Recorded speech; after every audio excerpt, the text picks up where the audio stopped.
ஜெபம் பண்ண கடவோம்.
உன்மேல் இருக்கிற என் ஆவியும் நான் உன் வாயில் அருளிய என் வார்த்தைகளும் இது முதல் என்றென்றைக்கும் உன் வாயிலிருந்தும் உன் சந்ததியின் வாயிலிருந்தும் உன் சந்ததியினுடைய சந்ததியின் வாயிலிருந்தும் நீங்குவது இல்லை என்று கர்த்தர் சொல்லுகிறார். இது எனக்கு அவர்களோடு இருக்கும் என் உடன்படிக்கை என்று கர்த்தர் சொல்லுகிறார். மகா பரிசுத்தமும் அன்பும் கிருபைகளும் நிறைந்த பரலோக பிதாவே, எங்கள் மீதும் எங்களுடைய சந்ததியின் மீதும் உடைய ஆவியையும் ஆசீர்வாதத்தையும் அருளுகிற கர்த்தராய் நீ இருக்கிறபடியினால் நன்றியோடு உம்மை துதிக்கிறோம், உம்மை ஸ்தோத்தரிக்கிறோம் ஐயா. இப்படிப்பட்ட உன்னதமான தெய்வத்தை நாங்கள் ஆராதிக்கவும் தொழுது கொள்ளவும் எங்களை அழைத்து கொண்டு வந்த தயவுக்காய் ஸ்தோத்திரம். இந்த ஆராதனை வேளையிலும் ஆண்டவர் எங்கள் மத்தியிலே எழுந்தருளி உம்முடைய பிரசன்னத்தினால் எங்கள் ஒவ்வொருவரும் நிறைத்து இந்த ஆராதனை எங்களுக்கு ஆசீர்வாதமாக்கி தர வேண்டும் என்று மீட்பர் இயேசு கிறிஸ்துவின் மூலமாக மிகுந்த தாழ்மையோடு ஜெபிக்கிறோம் பரிசுத்த பிதாவே, ஆமென். ஆராதனைக்கு ஆரம்பமாக ஆண்டவருடைய பரிசுத்த நாமத்துக்கு மகிமை உண்டாக கீதம் 210 பாமாலை 172 பாடவும். சபையின் அஸ்திபாரம் நல் மீட்பர் கிறிஸ்துவே. கீதம் 210 பாமாலை 172 பாடுவோம்.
நின்றபடியே பிரார்த்தனை செய்வோமாக.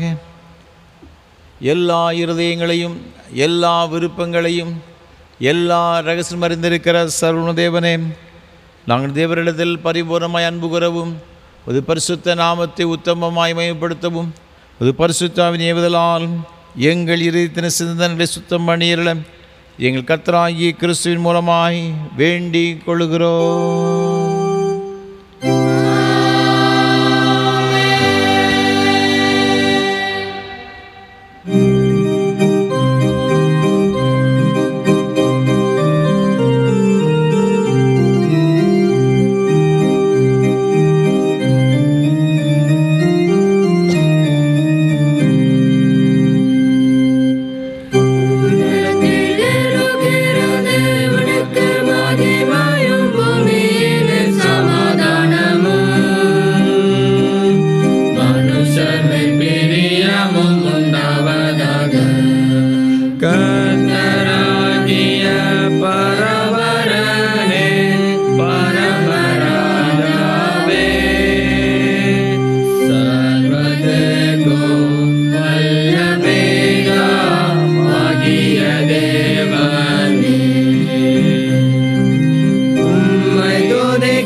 நம்முடைய கர்த்தராயிருக்கிற இயேசு கிறிஸ்து சொன்னதாவது, நம்முடைய தேவனாகிய கர்த்தர் ஒருவரை கர்த்தர்.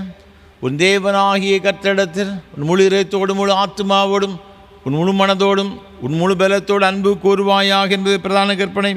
இதற்கு ஒப்பாயிருக்கிற இரண்டாம் கற்பனை என்னவென்றால், உன்னிடத்தில் அன்பு கூறுவது போல் பிறரிடத்தில் அன்பு கூறுவாயாக என்பதே.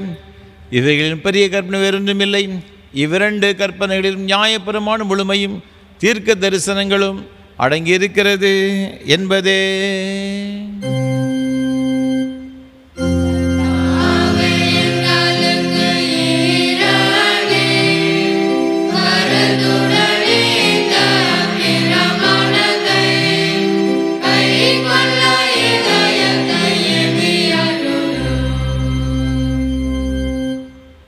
பிரியமானவர்களே, நாம் இப்பொழுது தேவனுடைய மகா பரிசுத்த வசனத்தை கேட்கவும் ஆண்டவருடைய சரீரத்தையும் இரத்தத்தையும் பெற்றுக்கொள்ளவும் இங்கே கூடி வந்திருக்கிறோம்.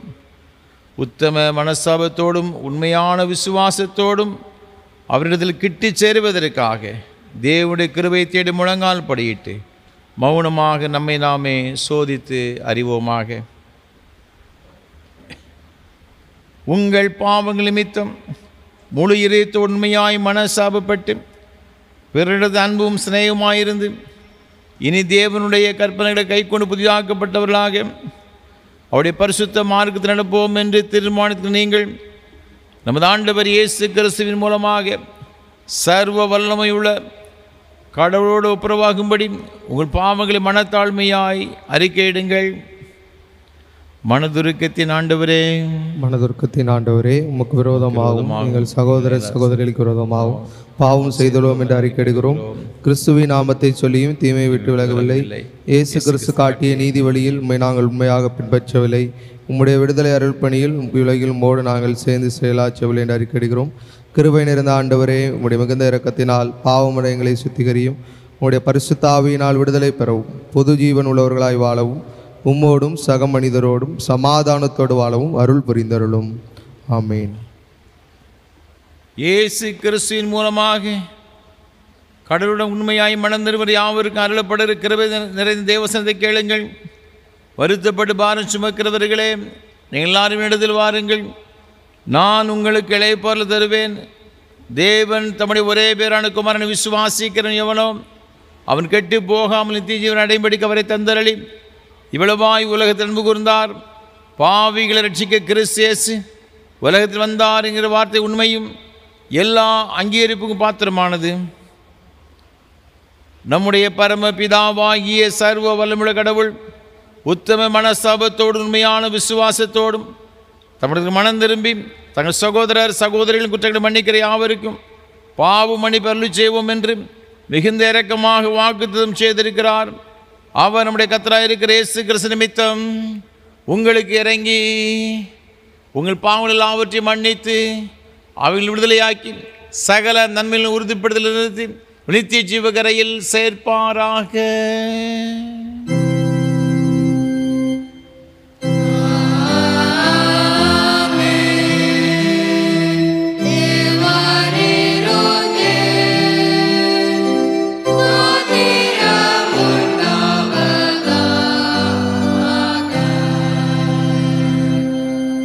கர்த்தர் உங்களோடு இருப்பாராக.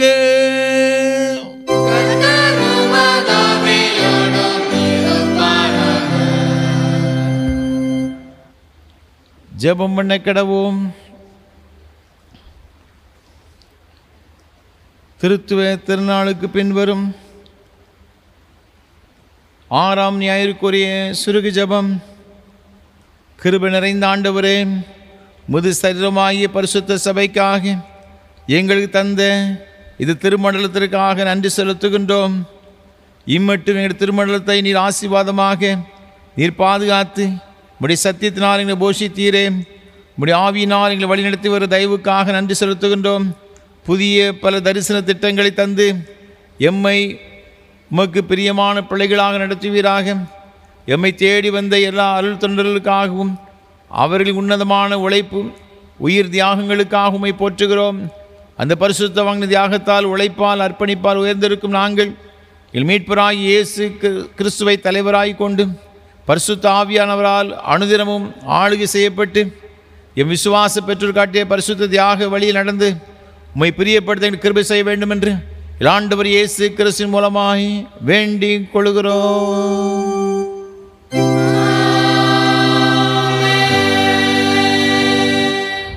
வாசிக்கும்படியாக கொடுக்கப்பட்டுள்ள நிருப வாக்கியம் எபிரேயருக்கு எழுதின நிருபம் 3ஆம் அதிகாரம் 13ஆம் வசனம் முதல் 19வது வசனம் வரை.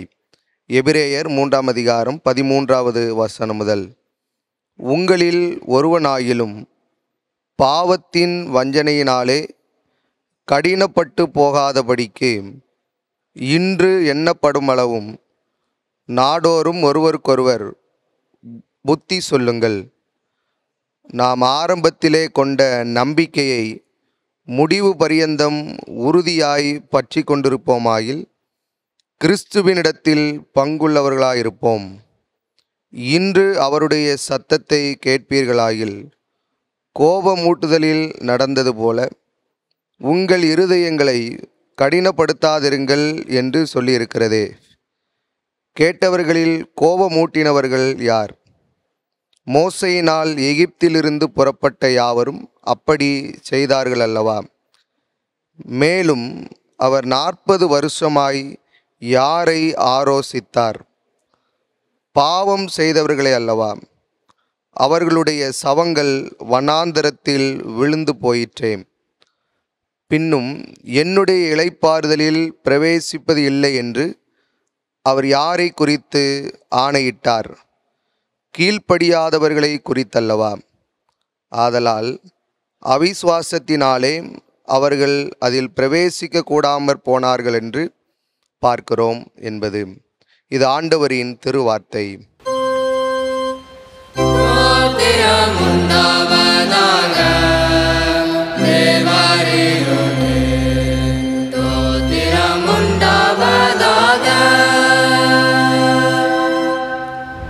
வாசிக்கும்படியை குறிக்கப்பட்ட சுவிசேஷவாகியும் பரிசுத்த மத்தேயு எழுதின நற்செய்தி நூல் 16ஆம் அதிகாரம் 15ஆம் வசனம் முதல் அடங்கியிருக்கிற தேவனுடைய வார்த்தையை கேளுங்கள்.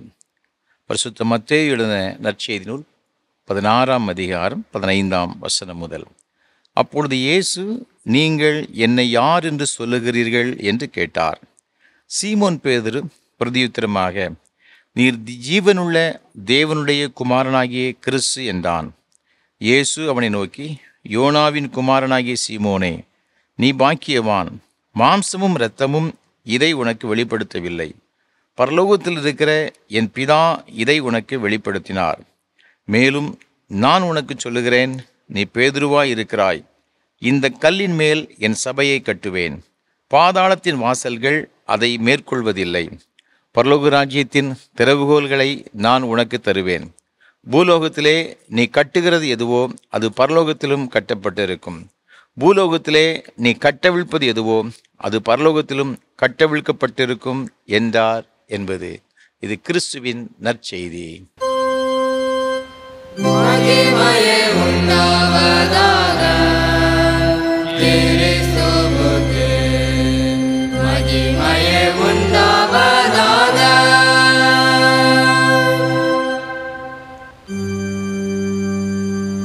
வானத்தையும் பூமியையும்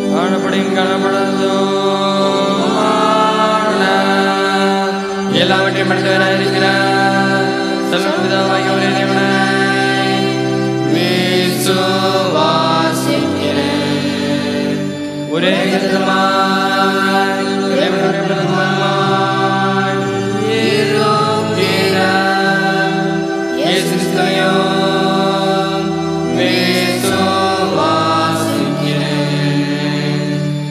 அவர் சகல குணம் உண்டாவதற்கு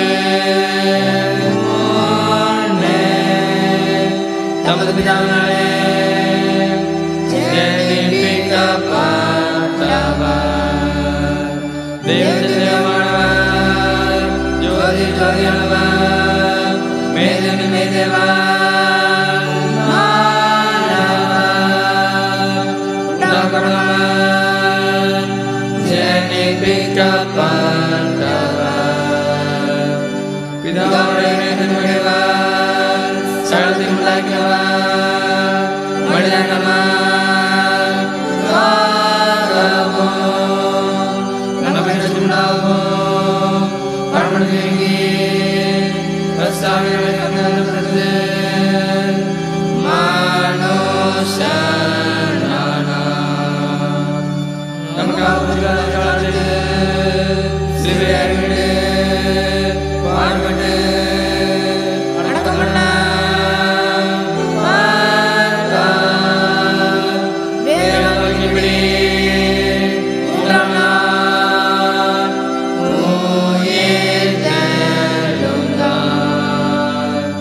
பரமண்டலத்தில் இல்லாமல் பசுவிட்டோ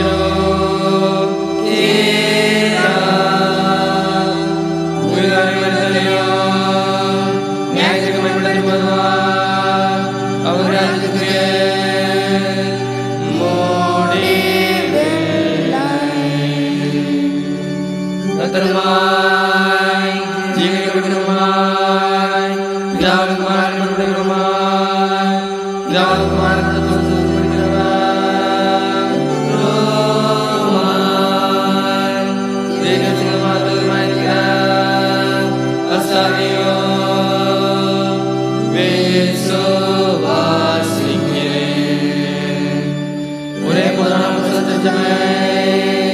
உண்மையை விசுவாசிக்கிறேன். பாவங்களை மன்னிக்கிறேன். ஒரே நேரத்தில் நடிக்க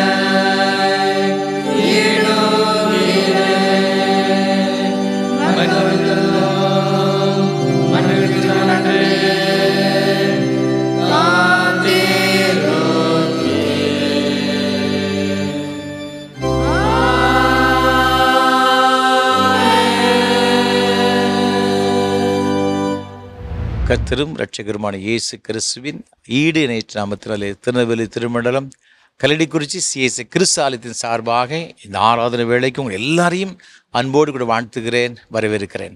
ஆண்டவருடைய கிருபையும் ஆசீர்வாதம் உங்களோடு கூட எப்பொழுதும் சதா காலங்களில் இருப்பதாக. ஒவ்வொரு வாரமும் காலை 7 மணிக்கு உங்களோடு கூட சேர்ந்து இந்த ஏஞ்சல் தொலைக்காட்சி மூலமாக கர்த்தரை ஆராதிப்ப நான் மிகுந்த மகிழ்ச்சி அடைகிறேன். தேவன் கொடுத்த பெரிய இரக்கத்திற்கு கிருபைக்காக கர்த்தரை துதிக்கிறேன், ஸ்தோத்தரிக்கிறேன்.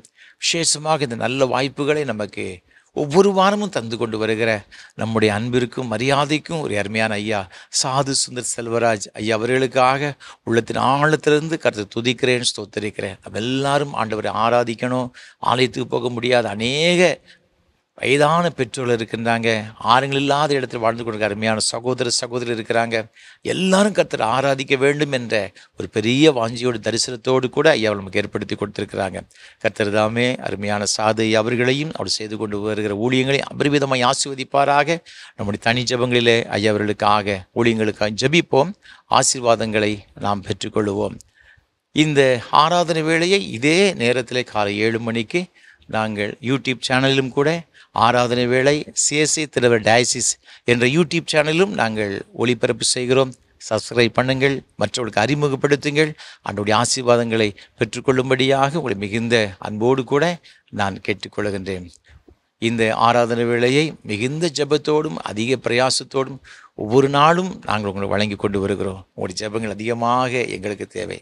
எனக்காக என்னோடு கூட இந்த ஊழியத்தை பங்கெடுத்து கொண்டு வருகிற இந்த அருமையான பாடல் குழுவினருக்காக, அந்த கொயர் மாஸ்டர், ஆர்கனிஸ்ட், ஒளிப்பதிவு செய்கின்ற அருமையான சகோதரர்கள் ஒவ்வொருவருக்காக நீங்கள் அதிகமாக ஜெபிக்க உங்களை மிகுந்த அன்போடு நான் கேட்டுக்கொள்கிறேன்.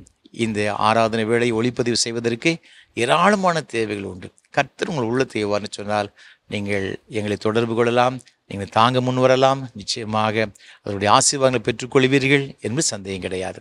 இந்த நாளிலும் கூட இந்த ஆராதனை வேளையை தாங்க முன்வந்த பெருமாள்புரத்தை சார்ந்த சென்னையில் வசித்து கொண்டிருக்கிற அருமையான ஒரு அன்புக்குரிய தகப்பனார் அவர்களுக்காக ஆண்டவர் துதிக்கிறேன்.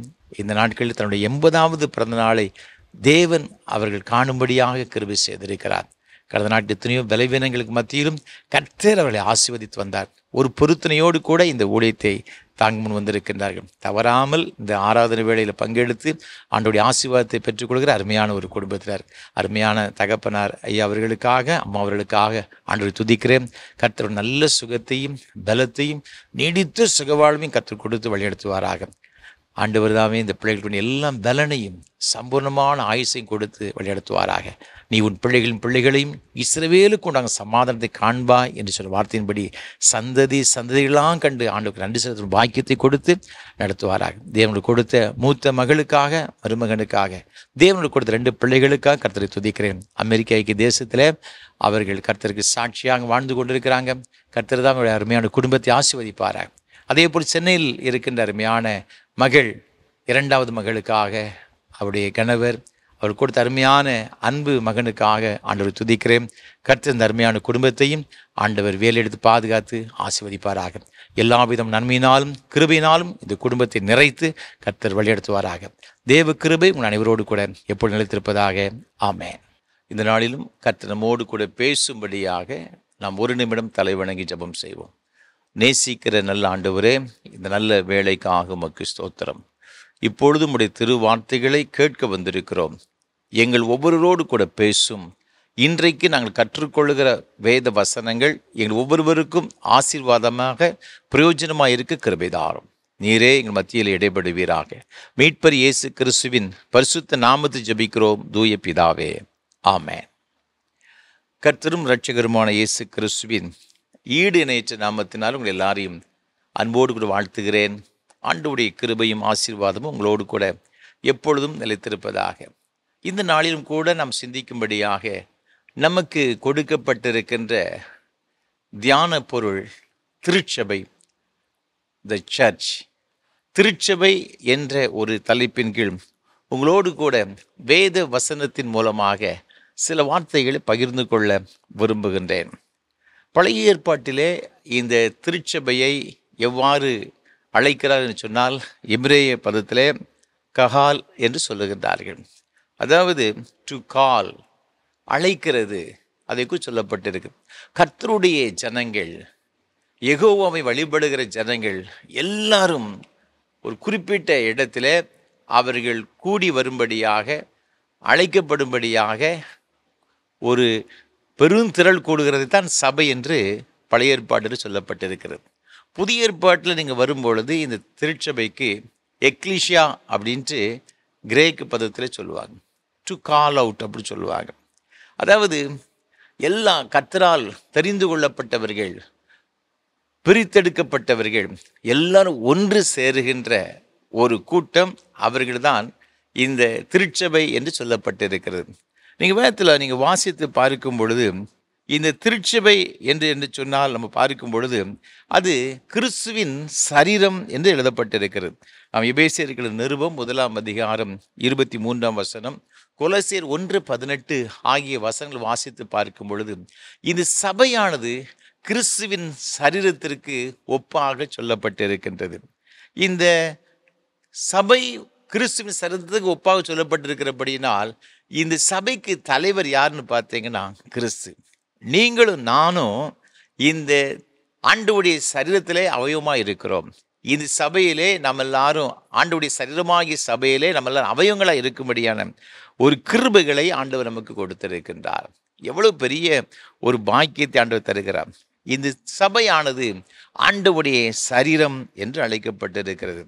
பழைய ஏற்பாட்டை நம்ம பார்க்கும் பொழுது இந்த சபை எப்படி இருந்தது, ஆண்டவரை ஆராதிக்கின்ற ஒரு சபையாய் இருக்கும்படியாக கர்த்தரால் தெரிந்து கொள்ளப்பட்ட ஜனங்கள், பிரித்தெடுக்கப்பட்ட ஜனங்கள் ஒன்றாய் கூடி வரும்படியாக அழைக்கப்படுகிறதாக வேதத்தில் சொல்லப்பட்டிருக்கிறது. இந்த முற்பிதாக்களுடைய காலங்களில் என்ன செய்தாங்கன்னு பார்த்தீங்கன்னா, ஆண்டவரை ஆராதிப்பதற்கு தனிநபர்கள் சென்று பலி செலுத்துகின்ற ஒரு பழக்கம் இருந்துச்சு. ஆபிரகாம் சென்ற இடங்களிலெல்லாம் பலிபீடங்களை கட்டி கர்த்தரை தொழுது கொண்டான் என்று சொல்லப்பட்டிருக்கிறது. அதே போல் ஈசாக்கு, யாக்கோபு என்பவர்கள் கூட பலிபீடங்களை கட்டி கர்த்தரை தொழுது கொண்டார்கள். மோசேயுடைய காலங்களில் நாம் பார்க்கும் பொழுது ஆசரிப்பு கூடாரத்திற்கு கர்த்தருடைய ஜனங்கள் வந்து சபையாக நின்று கர்த்தரை ஆராதித்தார்கள், பலி செலுத்தினார்கள். சாலமோனுடைய காலத்தில் நாம் பார்க்கும் பொழுது கர்த்தருக்கென்று ஒரு பெரிய தேவாலயத்தை கட்டினான். தேவாலயத்திலே கர்த்தருக்கென்று பலி செலுத்தினார்கள், கர்த்தரை ஆராதித்தார்கள். எங்குமுள்ள எந்த இடத்துல இருந்தாலும் யூதர்கள் என்ன செய்வாங்கன்னா, சாலமோன் கட்டின ஆலயத்திற்கு வந்து கர்த்தரை தொழுது கொள்ளுகிற, பலி செலுத்துகிற ஒரு வழக்கம் இருந்துச்சு. அதற்கு அப்புறமாக இஸ்ரவேல் ஜனங்களுடைய பாவத்து நிமித்தமாக பாபிலோன் தேசத்திற்கு சிறைப்பிடிக்கப்பட்டு போனார்கள். அப்பொழுது எருசலேமில் உள்ள இந்த ஆலயம் அழிக்கப்பட்டது, எல்லாம் அழிக்கப்பட்டது. பாபிலோன் தேசத்தில் இருக்கும் பொழுது அவர்களுக்கு ஒன்றும் செய்ய முடியாத ஒரு சூழ்நிலை.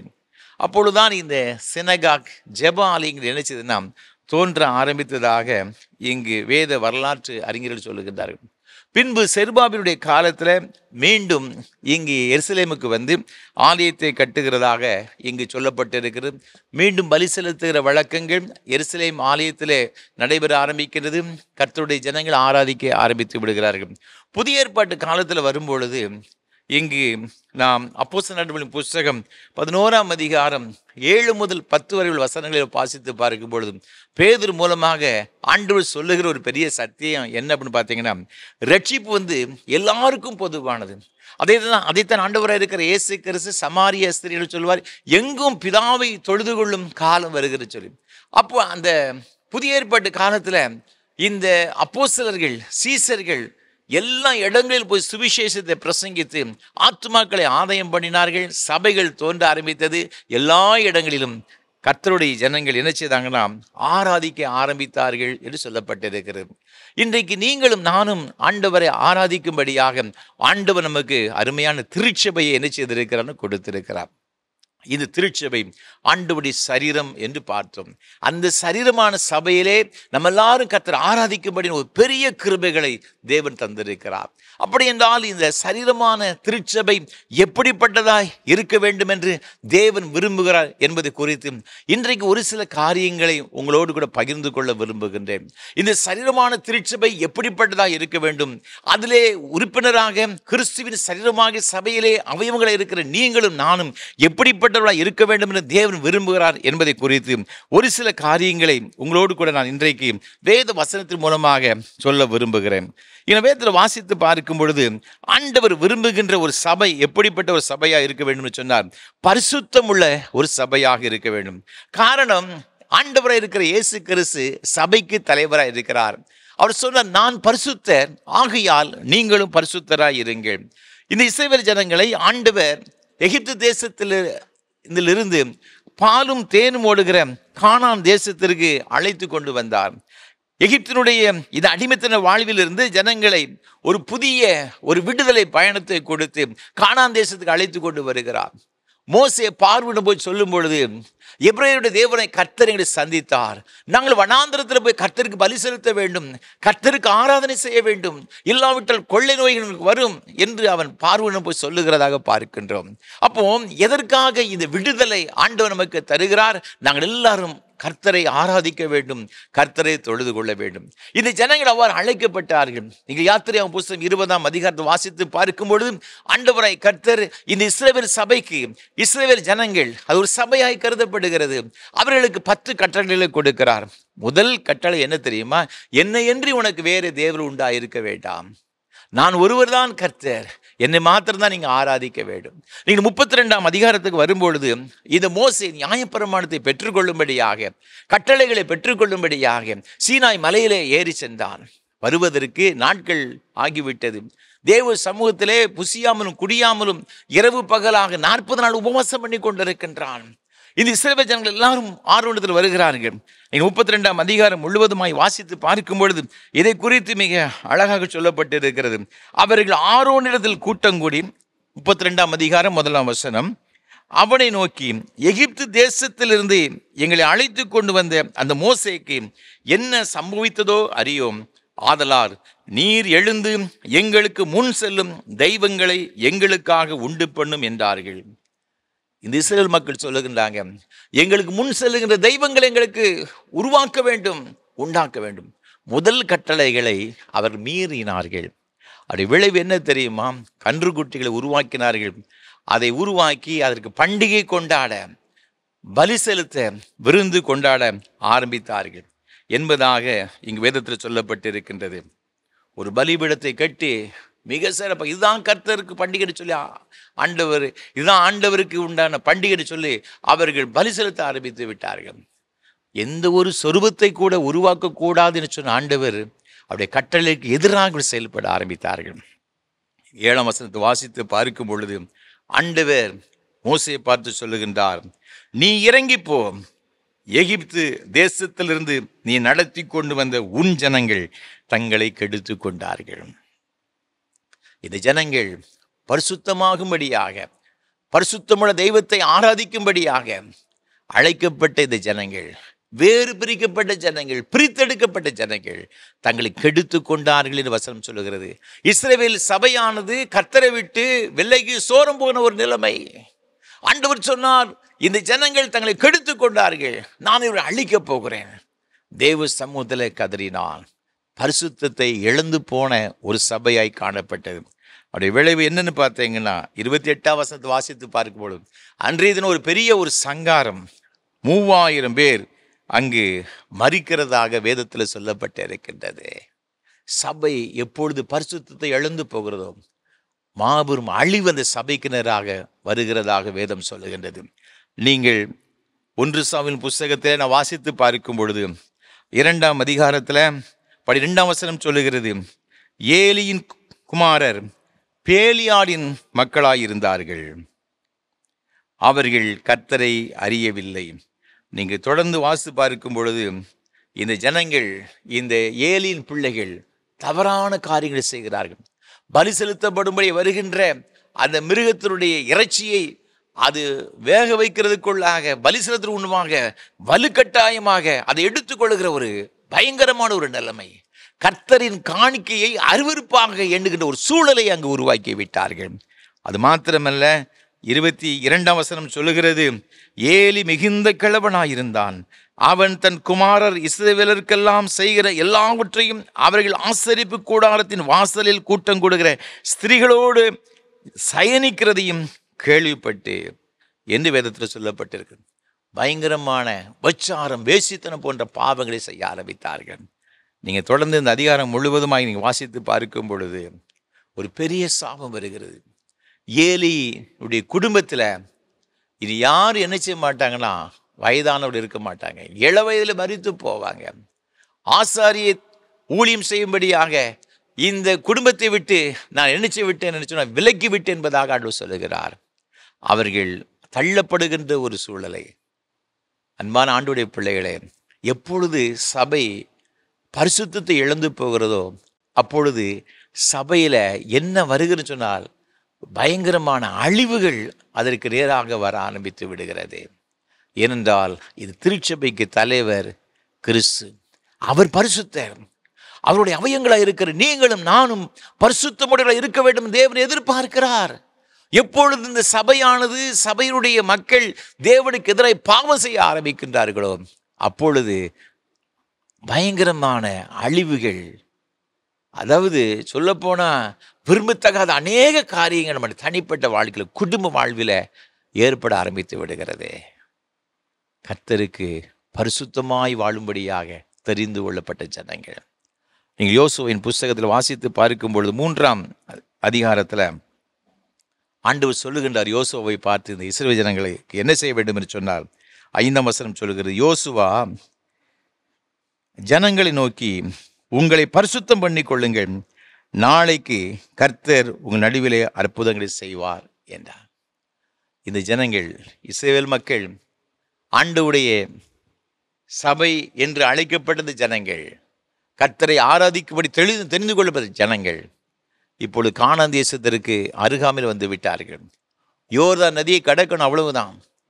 யோர்தான் நதி வருடம் முழுவதும் இருபுறமும் கரை புரண்டு ஓடுகின்ற ஒரு நதி. அவளை எளிதாக கடக்க முடியாது. 6 லட்சத்திற்கு அதிகமான மக்கள், அவருடைய மனைவி பிள்ளைகளெல்லாம் சேர்ந்த கிட்டத்தட்ட 30 லட்சம் பேர் இருப்பார்கள் சொல்லுகிறார்கள். அத்தனை பேரும் அந்த நதியை கடப்பதற்கு சாதாரணமான ஒரு காரியம் கிடையாது. எல்லாம் திகைத்து கொண்டிருக்கிறாங்க. அப்போ யோசுவா சொல்லுகின்றா, நீங்கள் பரிசுத்தம் பண்ணி கொள்ளுங்கள். கர்த்தருடைய சபையாக கருதப்பட்ட இந்த இஸ்ரவேல் ஜனங்கள் பரிசுத்தம் பண்ணி கொள்கிறார்கள். நடந்தது என்ன தெரியுமா? ஆசாரின் உடன்படிக்கை பெட்டி எடுத்துக்கொண்டு அந்த யோர்தான் நதியிலே கால் வைக்கின்றான். அந்த நதி 2ஆக பிரிந்து போயிற்று. இஸ்ரவேல் ஜனங்கள் எல்லாரும் உலர்ந்த தரையில் நடந்து போவது போல யோர்தானை கடந்தார்கள் என்று வேதம் சொல்லுகிறது. எப்பொழுது பரிசுத்தமாக நாம் வாழும்படியாக நம்மை அர்ப்பணிக்கின்றோமோ, உலகத்தினுடைய பாவத்தின் வல்லமையிலிருந்து விடுதலை பெற்றவர்களாக கர்த்தரை ஆராதிக்கிற கூட்டமாக நாம் எப்பொழுது தேவ சமூகத்தில் வருகிறோமோ அப்பொழுது கர்த்தர் என்ன செய்ய தெரியுமா? சபையிலே அற்புதங்களை செய்ய ஆரம்பித்து விடுகிறார். விஸ்வவாணி பத்திரிகையிலே ஒரு செய்தி ஒன்றை நான் வாசித்தேன். வட மாநிலத்திலே இயேசுவை பற்றி அறியாத மலை கிராமங்களிலே 2 மிஷனரிகள் போய் ஊழியம் செய்திருக்கின்றார்கள். பயங்கரமான மதுபானத்திற்கும் வேசித்தனத்துக்கும் அடிமைப்பட்டிருந்த இந்த ஜனங்களுக்கு கிறிஸ்துவனுடைய சுவிசேஷமாகிய ஒளி அங்கு பிரகாசித்தது. அந்த கிராம மக்கள் முழுவதுமாக இயேசுவை ஏற்றுக்கொண்டாங்க. ஒரு சின்ன ஒரு அழகான ஒரு ஆலயம் கட்டப்பட்டது. இந்த மக்கள் எல்லாரும் கர்த்தரை ஆராதிக்க வந்தார்கள். ஒரு சிறிய சபை அந்த இடத்துல உருவாயிற்று. ஒரு நாள் ஒரு வாலிப சகோதரன், அவன் தன்னுடைய வேலையை செய்து கொண்டிருக்கும் பொழுது திடீரென்று ஒரு பயங்கரமான விஷ பாம்பு ஒன்று அவனை கடித்து விட்டது. உடனடியாக அவனை தூக்கி கொண்டு ஆலயத்திற்கு கொண்டு வந்தார்கள். மிஷனரியிடம் சொல்லி அனுப்புவதற்காக ஒரு ஆட்களை அனுப்பினார்கள். மிஷனரி வெகு தூரத்தில் இருந்தார். அவர் வருவதற்கு காலதாமதமாகிவிட்டது. அதற்குள்ளாக இந்த வாலிப சகோதரனுக்கு விஷம் தலைக்கேற ஆரம்பித்து விட்டது. அவருடைய சரீரமெல்லாம் குளிர ஆரம்பித்து விட்டு, குளிர்ந்து மரணத்துக்கு நேராய் செல்லுகின்ற ஒரு சூழலை, பல்செல்லாம் குறைஞ்சி போச்சு, மரணம் என்று சொன்ன அப்படிப்பட்ட ஒரு நிலைமையிலே அவர் வந்து விட்டார். விஷம் முழுவதுமாக அவருடைய தலைக்கு ஏறிவிட்டது. ஓனு அலறுதல் புலம்பல். ஆலயத்திற்குள்ளே கொண்டு வந்தார்கள். மிஷினரிகளை காணலை, இன்னும் வந்து சேரலை. இவங்க என்ன செய்தாங்க தெரியுமா? அந்த சபை மக்கள் எல்லாரும் சேர்ந்து தேவ சமூகத்தில் கண்ணீரோடு கூட ஜெபம் பண்ணினாங்க. ஆண்டவரே, ஒரு காலத்தில் நாங்கள் அந்த காலத்தில் வாழ்ந்து கொண்டு வந்தோம், இவ்வளோ ஆச்சரியமான ஒளியாகி உண்மை கண்டுகொள்ளும்படியாக இது திருச்சபையில் உண்மை ஆராதித்து கொண்டு வருகிறோம். நாங்கள் வெட்கப்பட்டு போகக்கூடாதப்பா.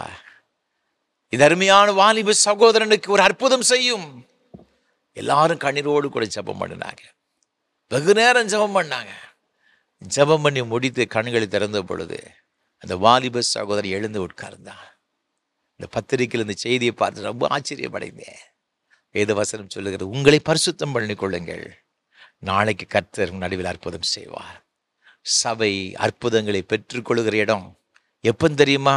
சபை பரிசுத்தமாக இருக்கும் பொழுது. இது சபை பரிசுத்தம் என்பது சபையிலே அவயங்களாக இருக்கிற நீங்களும் நானும் கர்த்தருக்கு பிரியமுள்ளவர்களாக வாழ வேண்டும். நம்முடைய தனிப்பட்ட வாழ்க்கை, அன்றாட வாழ்க்கை பரிசுத்தம் நிறைந்ததாக காணப்பட வேண்டும். இன்றைக்கு நம்முடைய வாழ்க்கை எப்படிப்பட்டதா இருக்கிறது? அசுத்தம் நிறைந்ததா இருக்கிறதா? நம்முடைய சிந்தனைகள், நம்முடைய செயல்கள், வார்த்தைகள் எப்படிப்பட்டதா இருக்கிறது? தேவனுக்கு பிரியமாய் இருக்கிறதா? யோசித்து பார்க்கணுங்க. ஏதோ கடைமுறைக்கு நான் ஆலயத்துக்கு வருகிறேன், சர்ச்சுக்கு வருகிறேன், ஆராதிக்கிறேன் என்பது அல்ல. நம்மையே ஜீவபலி ஒப்பு கொடுக்கணுங்க. சில வாரங்களுக்கு உங்களோடு கூட பகிர்ந்து கூட நம்ம எப்படி ஆராதிக்கணும், கர்த்தருக்கு முன்பாக பரிசுத்தமும் ஜீவனும் பலியாக நம்ம ஒப்பு கொடுக்கணும். இதுதான் ஒரு புத்தி உள்ள ஒரு ஆராதனை. கர்த்தருடைய சபைக்கு வந்து கர்த்தரை ஆராதிக்கிற கர்த்தருடைய பிள்ளைகள் ஒவ்வொரு பரிசுத்தமாய் கர்த்தரை ஆராதிக்கிறவர்களாய் காணப்படணும். தனிப்பட்ட வாழ்க்கையில நம்ம அன்றாட ஜீவிதத்தில் கர்த்தருடைய சமூகத்தில் வரும்பொழுது மாத்திரமல்ல, நம்முடைய தனிப்பட்ட வாழ்க்கையில், நம்முடைய வேலைகளிலே, நம்ம செல்லுகிற இடங்களிலே, இந்த உலகத்தில் இருக்கும்போது எப்படிப்பட்ட வாழ்ந்து கொண்டிருக்கிறோம்? நற்சாட்சி உடையவர்களை காணப்படுகிறோமா? யோசித்து பார்க்கணுங்க. யோசித்து பார்க்கணும். தேவன் அதை விரும்புகிறார். கர்த்தருடைய ஜனம் பரிசுத்தமாய் வாழணுங்க. கர்த்தருடைய சபை பரிசுத்தமாக இருக்கிறார். ஏனென்றால் இந்த சபைக்கு தலைவராக இருக்கிற இயேசு பரிசுத்தமாய் இருக்கிறார். இரண்டாவதாக, இந்த சபை எப்படிப்பட்ட ஒரு சபையாக இருக்க வேண்டும்? வேதத்தில் வாசித்து பார்க்கும் பொழுது அப்போஸ்தலர் நடபடிகளின் புஸ்தகம் 2ஆம் அதிகாரத்தில் 1ஆம் வசனம் இவ்வாறாக சொல்லுகிறது. அப்போஸ்தலர் புஸ்தகம் 2ஆம் அதிகாரம் 1ஆம் வசனம், பெந்தேகோஸ்தே என்னும் நாள் வந்தபொழுது அவர்கள் எல்லாரும் ஒருமனப்பட்டு ஓரிடத்தில் வந்திருந்தார்கள். நீங்கள் 1ஆம் அதிகாரம் 14ஆம் வசனம் சொல்லுகிறது, அங்கே இவர்கள் எல்லாரும் ஸ்திரீகளோடும் இயேசுவின் தாயாகிய மரியாளோடும் அவருடைய சகோதரரோடும் கூட ஒருமனப்பட்டு ஜெபத்திலும் வேண்டுதலிலும் தரித்திருந்தார்கள். முதலாவதாக புதிய ஏற்பாட்டில் கர்த்தரால் தெரிந்து கொள்ளப்பட்ட இந்த பிள்ளைகள் சபையை ஒன்று கூடி வருகிறாங்க. அவர்கிட்ட என்ன இருந்துச்சுன்னு பார்த்தீங்கன்னா, ஒரு மனம், ஐக்கியம், ஜெபம் இருந்துச்சு. பார்த்துக்கிடுங்க. நீங்கள் 4ஆம் அதிகாரத்திற்கு வரும் பொழுது வேதம் மிக அழகாக சொல்லுகிறது. அங்கு 24ஆம் வசனம், அவர்கள் அதை கேட்டு ஒருமனப்பட்டு தேவரை நோக்கி சத்தமிட்டு, கர்த்தாவே, நீர் வானத்தையும் பூமியையும் சமுத்திரத்தையும் அவைகளில் யாவற்றையும் உண்டாக்கின தேவனாயிருக்கிறேன். எல்லாரும் ஒருமனப்பட்டு ஜெபம் பண்றாங்க. அப்போஸ்தலர் ஜெபம் பண்றாங்க. அவங்களுக்கு எதிராக மார்க்க தலைவர்கள் பயங்கரமாக எழும்பி வருகிறார்கள், மிரட்டுகின்றார்கள், அடிக்கின்றார்கள், சித்திரவதை பண்றாங்க. எருசலேமிலே கிறிஸ்துவை பற்றி நீங்கள் உபதேசிக்க கூடாது, நான் உங்களுக்கு சொல்லியிருந்தேன், ஆனால் எருசலேமே நீங்கள் உங்களுடைய போதகத்தில் நிரப்பினீர்களே என்று சொல்லுகிறதாக வேதத்தில் நாம் பார்க்கிறோம். அவள் பயமுறுத்தலாம் கேட்டு இவங்க என்ன செய்தாங்க தெரியுமா? ஓடி ஒளிந்து விடவில்லை. கொஞ்ச நாளைக்கு முன்பாக இயேசுவை இந்த அரண்மனைக்கு, பிலாத்துடைய அரண்மனைக்கு கொண்டு போகும் பொழுது அங்க என்ன செய்தான இதே பேதுரு வேலைக்காரிக்கு முன்பாக இது இயேசுவை தெரியாது என்று சொல்லி சபிக்கவும் சத்தியம் பண்ண தொடங்கின இந்த மனுஷன். இப்போ இந்த பயமுறுத்தலை கேட்டு இவங்க கொஞ்சம் கூட பயப்படலைங்க. நேர தேவ சமூகத்தில் கதறுகிறார்கள். ஒரு மனதோடு கூட ஒன்றாய் கூடி வந்தாங்க, ஜெபம் பண்றாங்க. நீங்க 31ஆம் வசனம் சொல்லுகிறது, அவர்கள் ஜெபம் பண்ணின போது அவர்கள் கூடியிருந்த இடம் என்ன செய்ததுன்னா அசைந்தது என்பதாக வேதத்தில் சொல்லப்பட்டிருக்கிறது. மத்தேயு சுவிசேஷத்தில் நீங்கள் 18ஆம் அதிகாரத்தில் 19ஆம் வசனத்தை வாசித்து பார்க்கும் பொழுது, அல்லாமலும் உங்களில் 2 பேர் தாங்கள் வேண்டிக் கொள்ளப் போகிற எந்த காரியத்தை குறித்தாயிலும் பூமியிலே ஒருமனப்பட்டிருந்தால் பரலோகத்தில் இருக்கிற என் பிதாவினால் அது அவர்களுக்கு உண்டாகும் என்று உங்களுக்கு சொல்லுகிறேன். இயேசு கிறிஸ்து தம்முடைய சீசர்களுக்கு ஏற்கனவே சொல்லி வச்சாரு, நீ எல்லாம் ஒருமனப்பட்டு நீங்க சமூகத்தில் வருவீர்கள் சொன்னார். பரலோகத்தில் இருக்கிற பிதாவினால் அது அவர்களுக்கு உண்டாகும். இந்த வசனத்தை அறிந்திருந்தாங்க. ஆண்டவருடைய வார்த்தையின்படியே இவர்கள் எல்லாரும் ஒருமனப்பட்டு தேவ சபையில் காத்திருந்தார்கள். தேவ ஆவியானவர் வல்லமையாய் ஊற்றப்பட்டார். அக்கினிமயமான பிரிந்திருக்கிற நாவுகள் போல அவர்களுக்கு காணப்படுகிற பிரத்யட்சமை பார்க்கிறாங்க. எல்லாரும் பரிசுத்த ஆவியில் நிரப்பப்பட்டு தேவ வல்லமையில் நிரப்பப்படுகிறாங்க. அன்றைக்கு பிரசங்கம் பண்றாங்க. எத்தனையோ எதிர்ப்புகள் வருகிறது. ஆனாலும் கூட அந்த ஒரு மனதையும் அந்த ஐக்கியத்தையும் ஜெபத்தையும் விட்டு விடல. ஒரு பெரிய ஒரு ஆசீர்வாதம் அவருடைய வாழ்க்கையில காணப்படும். சபையில நமக்கு என்ன வேணும்னு பார்த்தீங்கன்னா, ஒரு மனதோடு கூட ஜெபிக்கின்ற ஒரு அனுபவம் நமக்கு வேணும். நமக்குள்ளாக சபை மக்களுக்குள்ளாக ஒரு ஐக்கியம் இருக்கணும். இன்றைக்கு நம்முடைய குடும்பத்தில் ஐக்கியம் இருக்கிறதா? சபையில் ஐக்கியம் இருக்கிறதா? நாம யோசித்து பார்க்கணும். நம்ம எல்லாம் ஒன்று கூடி வரும்போது நம்முடைய சிந்தனைகள் எப்படிப்பட்டதா இருக்கிறது? ஒருவரை ஒருவர் கடித்து பட்சிக்கிற ஒரு அனுபவம் இருக்கிறதா? குறிந்து சபையில் அப்படிப்பட்ட பிரச்சனை காணப்பட்டது. நீங்கள் 1ஆம் அதிகாரம் நீங்கள் 10ஆம் வசனம் முதல் சில வசனங்கள் வாசித்து பார்க்கும் பொழுது இந்த குலவேல வீட்டாரை குறித்து அங்கு வேதத்தில் சொல்லப்பட்டு இருக்கிறது. சிலர் சொல்றாங்க, நான் பவுலை சார்ந்தவன், சிலர் கேபாவை சார்ந்தவன், சிலர் அப்போலோவை சார்ந்தவன் சொல்லுகிறீர்கள். பவுல் அவங்களுக்கு சிலுவையில் அறையப்பட்டான். பவுல் சொல்லுகின்றான், உங்களுக்காக சிலுவையில் அறையப்பட்டது, ஜீவனை கொடுத்தது, ரத்தத்தை சிந்தது, ரத்த ரட்சிப்பை கொடுத்தது ஆண்டவராய் இருக்கிற இயேசு கிறிஸ்து அல்லவா? உங்களுக்குள்ளாக இது பிரிவினை காணப்படுகிறது என்ன? இல்லை 1 கொரிந்தியர் 11ஆம் அதிகாரத்தில் நீங்க வரும்பொழுது கூட 18ஆம் வசனத்துல பவுல் சொல்றாரு, உங்களுக்குள்ள பிரிவினை உண்டென்று நான் காண்கின்றேன். சபைக்குள்ள இப்படிப்பட்ட பிரிவினைகளை அவன் பார்க்கின்றான். இப்படி பிரிவினைகளோடு கூட தேவ சபையில் வரும் பொழுது ஆசீர்வாதத்தை பெற்றுக்கொள்ள முடியாது. இது சபைக்குள்ளாக ஐக்கியம் இருக்கணும், ஒற்றுமை இருக்கணும். அதோடு கூட ஜெபம் என்ன செய்யணும் இருக்கணும். நம்ம எல்லாரும் ஒன்றாய் ஒரு மனதோடு கூட தேவ சபையில் வரும்பொழுது கர்த்தர் இயற்கைக்கு அப்பாற்பட்ட விதத்தில் அற்புதங்களை செய்ய ஆரம்பித்து விடுகிறார். ஒரு நாள் ஒரு அருமையான ஒரு சகோதரர், அவர்கள் இந்த மரவேலை செய்கின்ற தொழிலை செய்கின்றவர். அவர் கிறிஸ்தவர் அல்லாத ஒரு சகோதரர். அவருக்கு ஒரு பிரச்சனை இருந்துச்சு.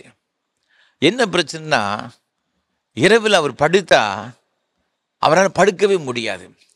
ஒரு 10 நிமிஷம் படுத்திருந்தா போதும், ஒரு மைல் 2 மைல் வேகமாக ஓடுனா நமக்கு எவ்வளோ மூச்சு இழைக்கும் பார்த்துருங்க. அதே போல் மேலும் இழைக்க ஆரம்பித்து விடுவார். 10 நிமிஷம் கூட அவரால் படுக்க முடியாது. 8 மாதம் 9 மாதம் இரவெல்லாம் விழித்திருக்கின்ற ஒரு சூழலை. ரொம்ப அசந்து போன சில உட்கார்ந்துக்கிட்டே சில வேளை தூங்குவாராம். படுத்து ரொம்ப மாதங்கள் ஆகிவிட்டது. அவர் தங்களுடைய குலதெய்வத்தை வழிபடும்படியாக சாத்தூர் பகுதிக்கு செல்லுவாராம். எத்தனையோ நேர்ச்சிகள் செய்து பார்த்தார், எத்தனையோ காரியங்கள் செய்து பல ஆயிரங்கள் நஷ்டம், ஒரு பிரயோஜனம் கூட கிடையாது. சாதாரணமான கஷ்டப்பட்ட ஒரு குடும்பத்தை சார்ந்தவர். ஒரு நாள் என்னை தேடி வந்தார்.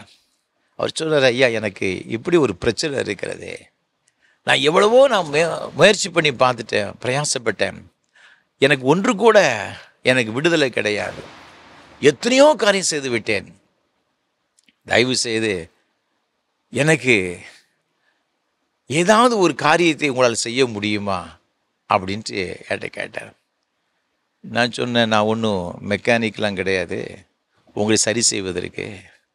இயேசு கிறிஸ்துவிடம் வாருங்கள், அவர் உங்களுக்கு ஏதாவது செய்வார், காரியத்தை செய்வார்.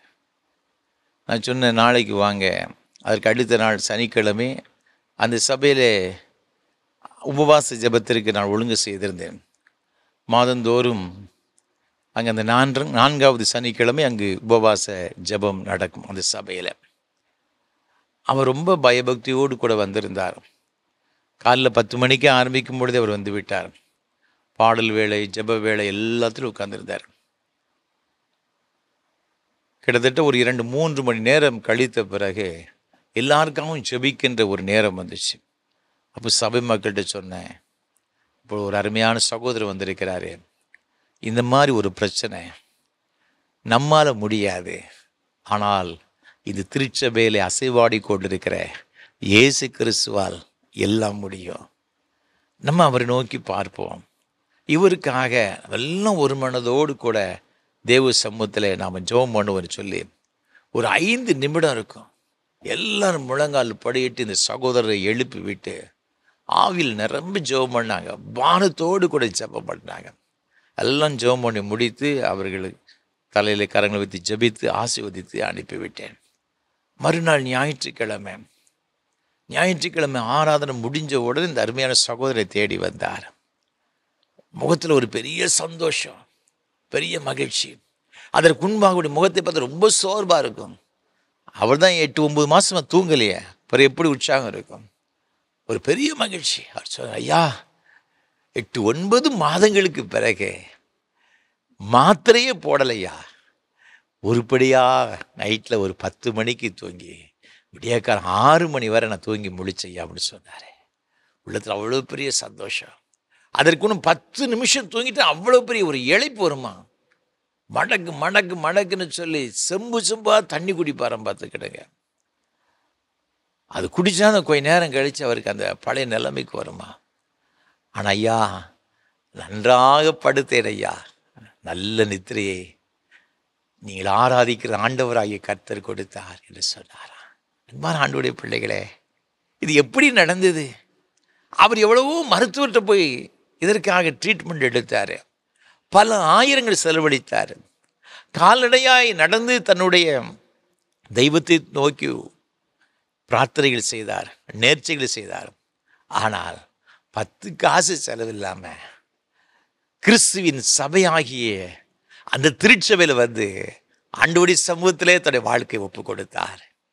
கர்த்தருடைய வாழ்க்கையில பெரிய காரியங்களை செய்தார். அன்பான ஆண்டவருடைய பிள்ளைகளே, இன்றைக்கு கிறிஸ்துவின் சபையாக வாழும்படி அழைக்கப்பட்டிருக்கிற நீங்களும் நானும் இந்த உலகத்திற்கு உப்பாக ஒளியாக ஆசீர்வாதமாக இருக்கும்படியாக தேவன் நம்மை தெரிந்து கொண்டார். இன்றைக்கு மற்றவர்களுக்கு ஆசீர்வாதத்தை கொடுக்கிறவர்களாக தேவன் நம்மை தெரிந்து கொண்டது எவ்வளவு பெரிய ஒரு பாக்கியம். ஒன்றுக்குமே உதவாதவர்களுங்க நாம, ஆனால் ஆண்டவர் இதை சபையில் வைத்திருக்கிற விதமாக எல்லா ஜனங்களுக்கும் ஆசீர்வாதம் வைத்திருக்கிற எத்தனை பெரிய ஒரு சந்தோஷம், எத்தனை பெரிய ஒரு மகிழ்ச்சி. கிறிஸ்துவின் சபை பரிசுத்தமாக இருக்க வேண்டும். கிறிஸ்துவின் சபை ஐக்கியத்திலும் ஒருமனப்பாட்டிலும் ஜெபத்திலும் தரித்திருக்கின்ற ஒரு சபையாக இருக்க வேண்டும். அது மாத்திரமல்ல, கிறிஸ்துவின் சபை எப்படிப்பட்ட ஒரு சபையாக இருக்க வேண்டும்? அப்போஸ்தலர்களின் புஸ்தகம் 9ஆம் அதிகாரம் 31ஆம் வசனத்தை வாசித்து பார்க்கும் பொழுது வேதம் மிக அழகாக சொல்லுகிறது. அப்பொழுது யூதேயா, கலிலேயா, சமாரிய நாடுகளில் எங்கும் சபைகள் சமாதானம் பெற்று பக்தி விருத்தி அடைந்து கர்த்தருக்கு பயப்படுகிற பயத்தோடும் பரிசுத்த ஆவியின் ஆறுதலோடும் நடந்து பெருகின.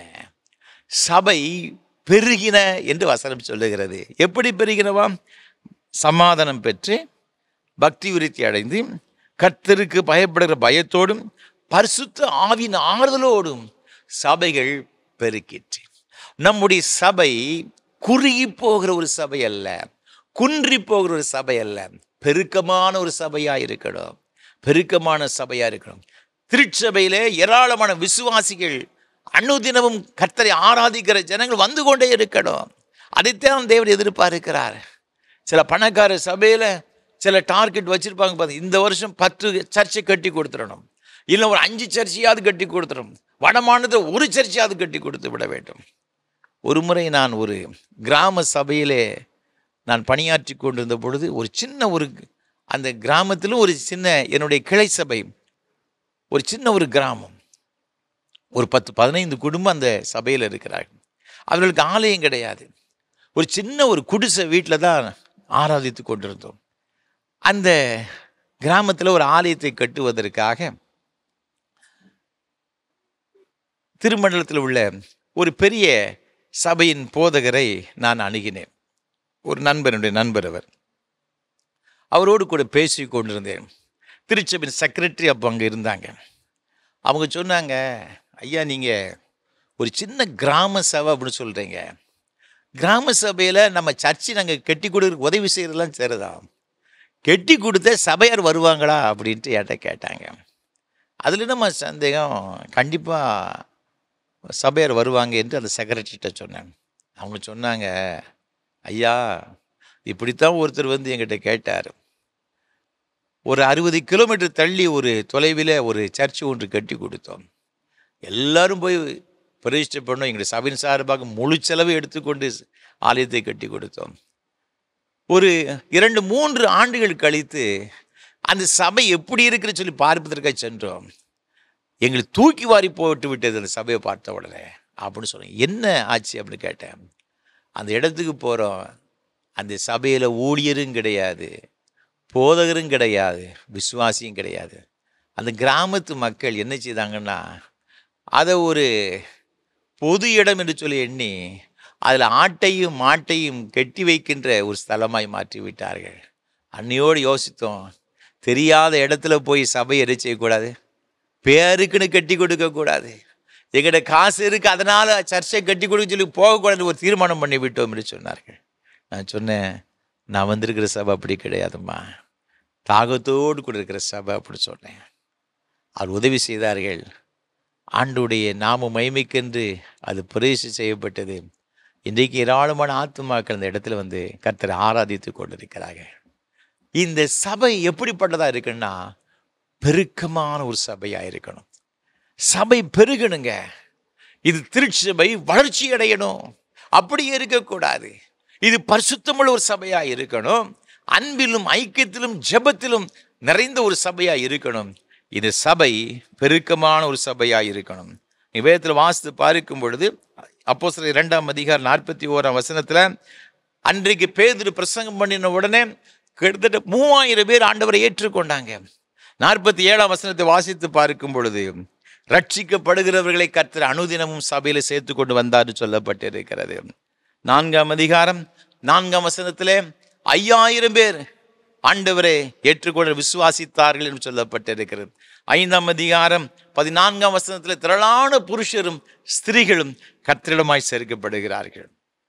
6ஆம் அதிகாரத்தில் நாம் வரும்பொழுது இங்கே 6ஆம் வசனம் சொல்லுகிறது, என்ன சொல்லுகிறது சொன்னால், 7ஆம் வசனத்தில், தேவ வசனம் விருத்தி அடைந்தது, சீஷருடைய தொகை எருசலேமில் மிகவும் பெருகிற்று. அப்போ சீசருடைய தொகை பெருக ஆரம்பித்து விட்டது. எத்தனை பெரிய ஒரு ஆசீர்வாதம் பாருங்க. இந்த சபைகள் பெருக வேண்டும் என்று தேவன் விரும்புகின்றார். இன்றைக்கு அநேக சபைகள் ஆவிக்குரிய ரீதியிலே மந்தாரமான ஒரு சூழ்நிலையில் இருக்கிறாங்க. அது மந்தமான ஒரு நிலைமையில் இருக்கிறாங்க. ஒரு மந்தமான ஆவி இருந்தால் எப்படி இருக்குமோ, வளர்ச்சியே பெறாமல், சபையில் ஆவியும் இல்லாமல் அனலும் இல்லாமல் ஏனோ தானவென்று இருக்கின்ற சபைகள் ஏராளமாக இருக்கிறது. கடைசி நாட்கள் இப்படிப்பட்ட சபையை நியாயம் திருப்பார். ஐயா ஆண்டவரே, நான் இந்த சபையில் பல வருஷங்களாக நான் உறுப்பினராக இருக்கிறேன் அப்படின்லாம் சொல்லி சாக்கு போக்கு சொல்ல முடியாது. அனலாக இருக்கணுங்க ஆவியில். நம்முடைய சபைகள் பெருகணுங்க. ஆலயத்தின் மேலே ஆலயத்தை கட்டுகிறதில்ல, விசுவாசிகள் மேல் விசுவாசிகள் வந்து கொண்டே இருக்கணும். அதன் மூலமாக ஆலயங்கள் கட்டப்படணும். இதோ உலகத்தை கலக்குகிறவர்கள் இங்கேயும் வந்து விட்டார் சொல்லப்பட்டிருக்கு. அப்படிப்பட்ட ஒரு அனுபவம் திருச்சபை விசுவாசிகள் ஏராளமாக ஆண்டவரை ஏற்றுக்கொண்டு ஞானஸ்நானம் பெறுகிறதாக இருக்க வேண்டும். எருசலேமிலே சீசர்கள் எல்லாரும் ஒன்றாய் கூடி ஆண்டவர் ஆராதித்து கொண்டு இருந்தாங்க, ஊழியம் செய்து கொண்டிருந்தாங்க. ஒரு பெரிய உபத்திரம் வந்துச்சு. சீசர்கள் சிதறடிக்கப்பட்டார்கள். அப்படி சிதறடிக்கப்பட்டவங்க தான் எங்கே வந்தாங்க, சமாரியாவுக்கு வராங்க. அங்கே போய் ஊழியம் செய்கிறாங்க. சமாரியாவிலே ஏராளமான மக்கள் நினைச்சாங்க ஆண்டவரை ஏற்றுக்கொள்கிறார்கள். நீங்கள் 8ஆம் அதிகாரத்தில் நாம் பார்க்கும் பொழுது 12ஆம் வசனத்தில் வேதம் சொல்லுகிறது, பிலிப்பு பிரசங்கித்ததை அவர்கள் விசுவாசித்த பொழுது புருஷரும் ஸ்திரீகளும் ஞானஸ்நானம் பெற்றார்கள். அது மாத்திரமல்ல, நீங்கள் அந்த 8ஆம் வசனத்தை வாசித்து பார்க்கும் பொழுது அந்த பட்டணத்திலே மிகுந்த சந்தோஷம் உண்டாயிற்று. ஒரு பெரிய மகிழ்ச்சி, ஒரு பெரிய சந்தோஷம், ஒரு எழுப்புதல் உண்டாயிற்று. சபை எழுப்புதலின் சபையாக இருக்க வேண்டும். எழுப்புதலின் சபையாக இருக்கணும். கடைசி காலத்தில் நம்ம சொல்கிறோம், என்ன சொல்கிறோம், தமிழகத்திலேருந்து ஒரு பெரிய எழுப்புதல் வரும், தென்பகுதியிலேருந்து ஒரு பெரிய எழுப்புதல் வரும். நல்ல ஒரு காரியம்தான். நம்முடைய தமிழகத்திலிருந்து ஒரு எழுப்புதல் ஒரு பெரிய ஒரு சந்தோஷமான ஒரு காரியம்தான். ஆனால் இன்றைக்கு நம்முடைய சபைகள் அதற்கு தகுதியான ஒரு சபையாக இருக்கிறதா? எழுப்புதலை கொண்டு வருகிற சபையாக, கர்த்தருக்காக அனலாகி பிரகாசிக்கிற ஒரு சபையாக இருக்கிறதா? யோசித்து பார்க்கணும். அனலாக இருக்கிற சபை என்று சொன்னால் என்ன? விசுவாசிகள், கர்த்தரை ஆராதிக்கிற ஜனங்கள் ஆவியிலே அனலாக இருக்கணும். கர்த்தரை ஆராதிக்கிறவர்கள் அப்படிப்பட்டவர்களாக இருக்க வேண்டும். அப்பொழுது சபைகள் பெருகும், ஆத்துமாக்கள் பெருகும், விசுவாசிகள் இயேசுவை ஏற்றுக்கொண்டு ஞானஸ்நானம் பெறும் மக்கள் பெருகுவார்கள். ஆனால் இன்றைக்கு நம்முடைய நிலைமை எப்படிப்பட்டதாக இருக்கிறது? ஒரு மந்தமான ஒரு சூழலை, ஆண்டவரை ஆராதிப்பதற்கு கூட பிரியமில்லாத ஒரு சூழலை, ஆலயத்துக்கு வருவதற்கு கூட நமக்கு ஒரு சோம்பல். ஆண்டவர் இதை மன்னிப்பாராக. நம்முடைய நிலைமையை கர்த்தர் மாற்றுவாராக. மீண்டும் ஒரு புதிய ஒரு எழுப்புதலை, ஒரு வெடித்து பரவுகின்ற ஒரு சபையாக ஒரு மாற்றத்தை ஆண்டவர் நம்முடைய சபைக்கு தருவாராக. 1949 ஆண்டிலே மத்திய அந்த மாதங்களிலே ஸ்காட்லாந்து பகுதியில் உள்ள ஹெப்ரைட்ஸ் இந்த தீவில் அங்குள்ள சபைகள் மிகவும் மந்தமான ஒரு நிலைமை இருந்துச்சு. அப்பொழுது அங்குள்ள ஒரு குடிசையில் வாழ்ந்து கொண்டிருக்கின்ற ஒரு ரெண்டு சகோதரிகள், கிறிஸ்டின் ஸ்மித் என்ற ஒரு அருமையான ஒரு சகோதரி, பெக்கி என்று சொல்லப்பட்ட ஒரு அருமையான சகோதரி. வயது அவங்களுக்கு ஒரு சகோதரிக்கு 84 வயது, இன்னொரு சகோதரிக்கு 82 வயது.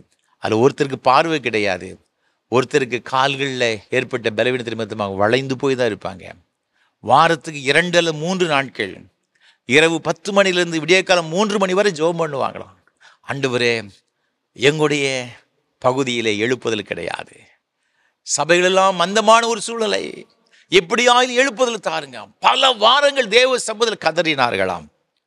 ஆண்டவருடைய உள்ளத்தில் ஒரு பெரிய ஏவுதலை கொடுத்தார்.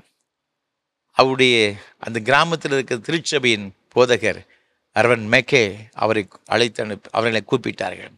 அங்கே வந்தாங்க, தன்னுடைய பாரத்தை பகிர்ந்து கொண்டு, ஐயா, சபையில் எப்படி ஆகிலும் ஒரு விழிப்பு ஜெபத்தை நடத்துவதற்கு ஏற்பாடு செய்யுங்கள், சபையில் ஒரு அறிவிப்பு கொடுங்க ஐயா, சபை மந்தமான ஒரு நிலைமையில் இருக்குன்னு சொன்னார்களாம். இந்த ரெவரன் பெக்கே என்று சொல்லப்பட்ட அந்த தேவ மனுஷன், இந்த அம்மா இந்த வயதான காலத்தில் அவங்க சொன்ன அந்த காரியங்கள், இவ்வளவு பாரத்தோடு சொன்ன காரியங்கள் உள்ளத்தை அப்படியே தைத்தது. அப்படி சபைகள் அறிவிப்பு கொடுத்தாங்க. அந்த அறிவிப்புகள் அங்குள்ள 2 முக்கியமான பத்திரிகையிலே செய்தியாகி வெளிவந்தது. ஜனங்கள் மந்தமான ஒரு நிலைமையில் இருக்கிறார்கள், அவருடைய எழுப்புதலுக்காக இரவிலே ஜெபிக்கும்படியாக அழைப்பு கொடுக்கப்படுகிறதாக பிரபலமான 2 பத்திரிகைகள் வந்ததாம். ஜெபம் பண்ண ஆரம்பித்தாங்க. சில நாட்கள் கழித்து கர்த்தருடைய வழிநடத்தின்படி டங்கன் கேம்பர்னு சொல்லப்பட்ட ஒரு சுவிசேஷகர் அந்த இடத்துல வந்து பிரசங்கம் பண்ணினார். மாபெரும் எழுப்புதல். இரவு 9 மணிக்கு ஆரம்பித்த அந்த ஜெபம் நடு இரவை தாண்டி விடிய காலம் 3 மணி 4 மணி வரை நடைபெற ஆரம்பித்து விட்டது. அந்த ஆலயத்தில் ஒரு நாள் இரவு கூட்டம் நடைபெற்று கொண்டிருக்கும் பொழுது பக்கத்தில் ஒரு கேளிக்கை அரங்கம் ஒன்று இருந்துச்சு. 100 வாலிபர்கள் டான்ஸ் ஆடி கொண்டு இருந்தாங்களாம். இங்கு ஜெபம் நடந்து கொண்டிருந்தது. திடீரென்று கர்த்தருடைய பிரசன்னம் அந்த நடன விடுதிக்குள்ளே இறங்கி வந்ததான். அந்த பாடல்கள் அப்படி நிறுத்தப்பட்டது, இசைக்கருவிகள் நிறுத்தப்பட்டது. ஒவ்வொன்று கதற அழுத ஆரம்பிச்சிட்டாங்களாம். எல்லாரும் 100 பேர் ஆலயத்துக்கு வந்துட்டாங்களாம். ஆண்டவரே, நான் பாவி என்று சொல்லி மறுநாள் காலையில் ஆங்காங்கி ரோடுகளில் முழங்கால் போட்டு ஜெபம் பண்ண ஆரம்பிச்சாங்க. ரொம்ப ஆச்சரியமா இருந்துச்சு, இப்படி எழுப்புதல் இருக்குமா அப்படின்ட்டு. கசாப்பு கடைக்காரன் முதற்கொண்டு ரட்சிக்கப்பட்டான். அவங்க என்ன தன்னுடைய கசாப்பு கடை வண்டியில் எல்லாத்தையும் அழைத்து கொண்டு சர்ச்சுக்கு வர ஆரம்பித்து விட்டார்கள். ஒரு முறை அந்த போதகருக்கு காவல்துறையிலிருந்து போலீஸ் ஸ்டேஷன்லேருந்து ஒரு ஃபோன் வந்துச்சு. போதகர் தானே பேசுகிறீங்க? ஆமாம், என்ன வேணும்? நான் காவல்துறை அதிகாரி பேசுகிறேன். உடனே நீங்கள் போலீஸ் ஸ்டேஷனுக்கு வாங்க. இந்த போதகருக்கு என்ன செஞ்சதில்லை, எதுக்கு என்ன அழைக்கின்றீர்கள்? ஐயோ, ஒரு பெரிய கூட்டம் நின்று கொண்டு இருக்கு, நீங்கள் உடனே வாங்க. கூட்டம் இருந்தாலும் எனக்கு என்னையா அழைக்கிறாங்க? வேகமாக ஓடி போனாங்க. ஒவ்வொன்று அழுது கொண்டு இருக்கிறாங்க. காவல்துறை அதிகாரி சொன்னார், ஐயா, இவங்க என்ன தப்பும் பண்ணல, ஆனால் எல்லாரும் சொல்ல நான் பாவின்னு சொல்லி ஒவ்வொன்று அழுது கொண்டு இருக்கிறாங்க. இவங்களுக்கு நான் என்ன கவுன்சில் கொடுக்கணும், என்ன எனக்கு தெரியலை. அவங்கெல்லாம் சொன்னது, ஒரு போதகரை எங்களுக்கு அனுப்புங்கள், ஒரு ஊழியக்காரை அனுப்புங்கன்னு சொன்னாங்க. நான் தேடி பார்த்தாலும் உங்களுடைய டெலிஃபோன் நம்பர் தான் கிடைச்சது. அதனாகவே அங்கே வைத்து உங்களுக்கு நான் ஃபோன் பண்ண, உடனே வாங்கன்னு உங்களை அழைத்தேன். ஆண்டவர் பற்றி சொன்னாங்க. எல்லாரும் தன்னுடைய பாவத்திற்காக மனங்கசந்து அழுது ஆண்டவரை ஏற்றுக்கொண்டார்கள். ஒரு பெரிய எழுப்புதல் அந்த தீவில் உண்டாயிற்று என்பதாக வரலாறு சொல்லுகிறது. அன்பான ஆண்டவருடைய பிள்ளைகளே, நம்முடைய சபை எழுப்புதலின் சபையாக இருக்க வேண்டும். அதற்கு தேவை சபை பரிசுத்தமாக்கப்படணுங்க. சபையில் அன்பும் ஐக்கியமும் ஒரு மனமும் ஜெபமும் இருக்கணும். அந்த சபையில் எழுப்புதல் இருக்கணும். அதுதான் தேவன் விரும்புகின்ற சபை. இந்த கடைசி காலத்தில் நம்முடைய திருச்சபையும் அப்படிப்பட்ட ஒரு திருச்சபையை மாற்றுவாராக. நம்மை தேவன் அதற்கென்று தெரிந்தெடுத்திருக்கிறார். அப்படிப்பட்ட மக்களை வாழ நமக்கு கிருபை தருவாராக. ஆண்டவர் தாமே நம்ம ஒரு ஆசீர்வதிப்பாராக. ஆமென். அர்ப்பணிப்பின் பாடலாக கீதம் 315 பாடுவோம். இயேசுவே திருச்சபை ஆலயத்தின் என்றும் நிலைக்கும் மூலைக்கல். கீதம் 315 பாடுவோம்.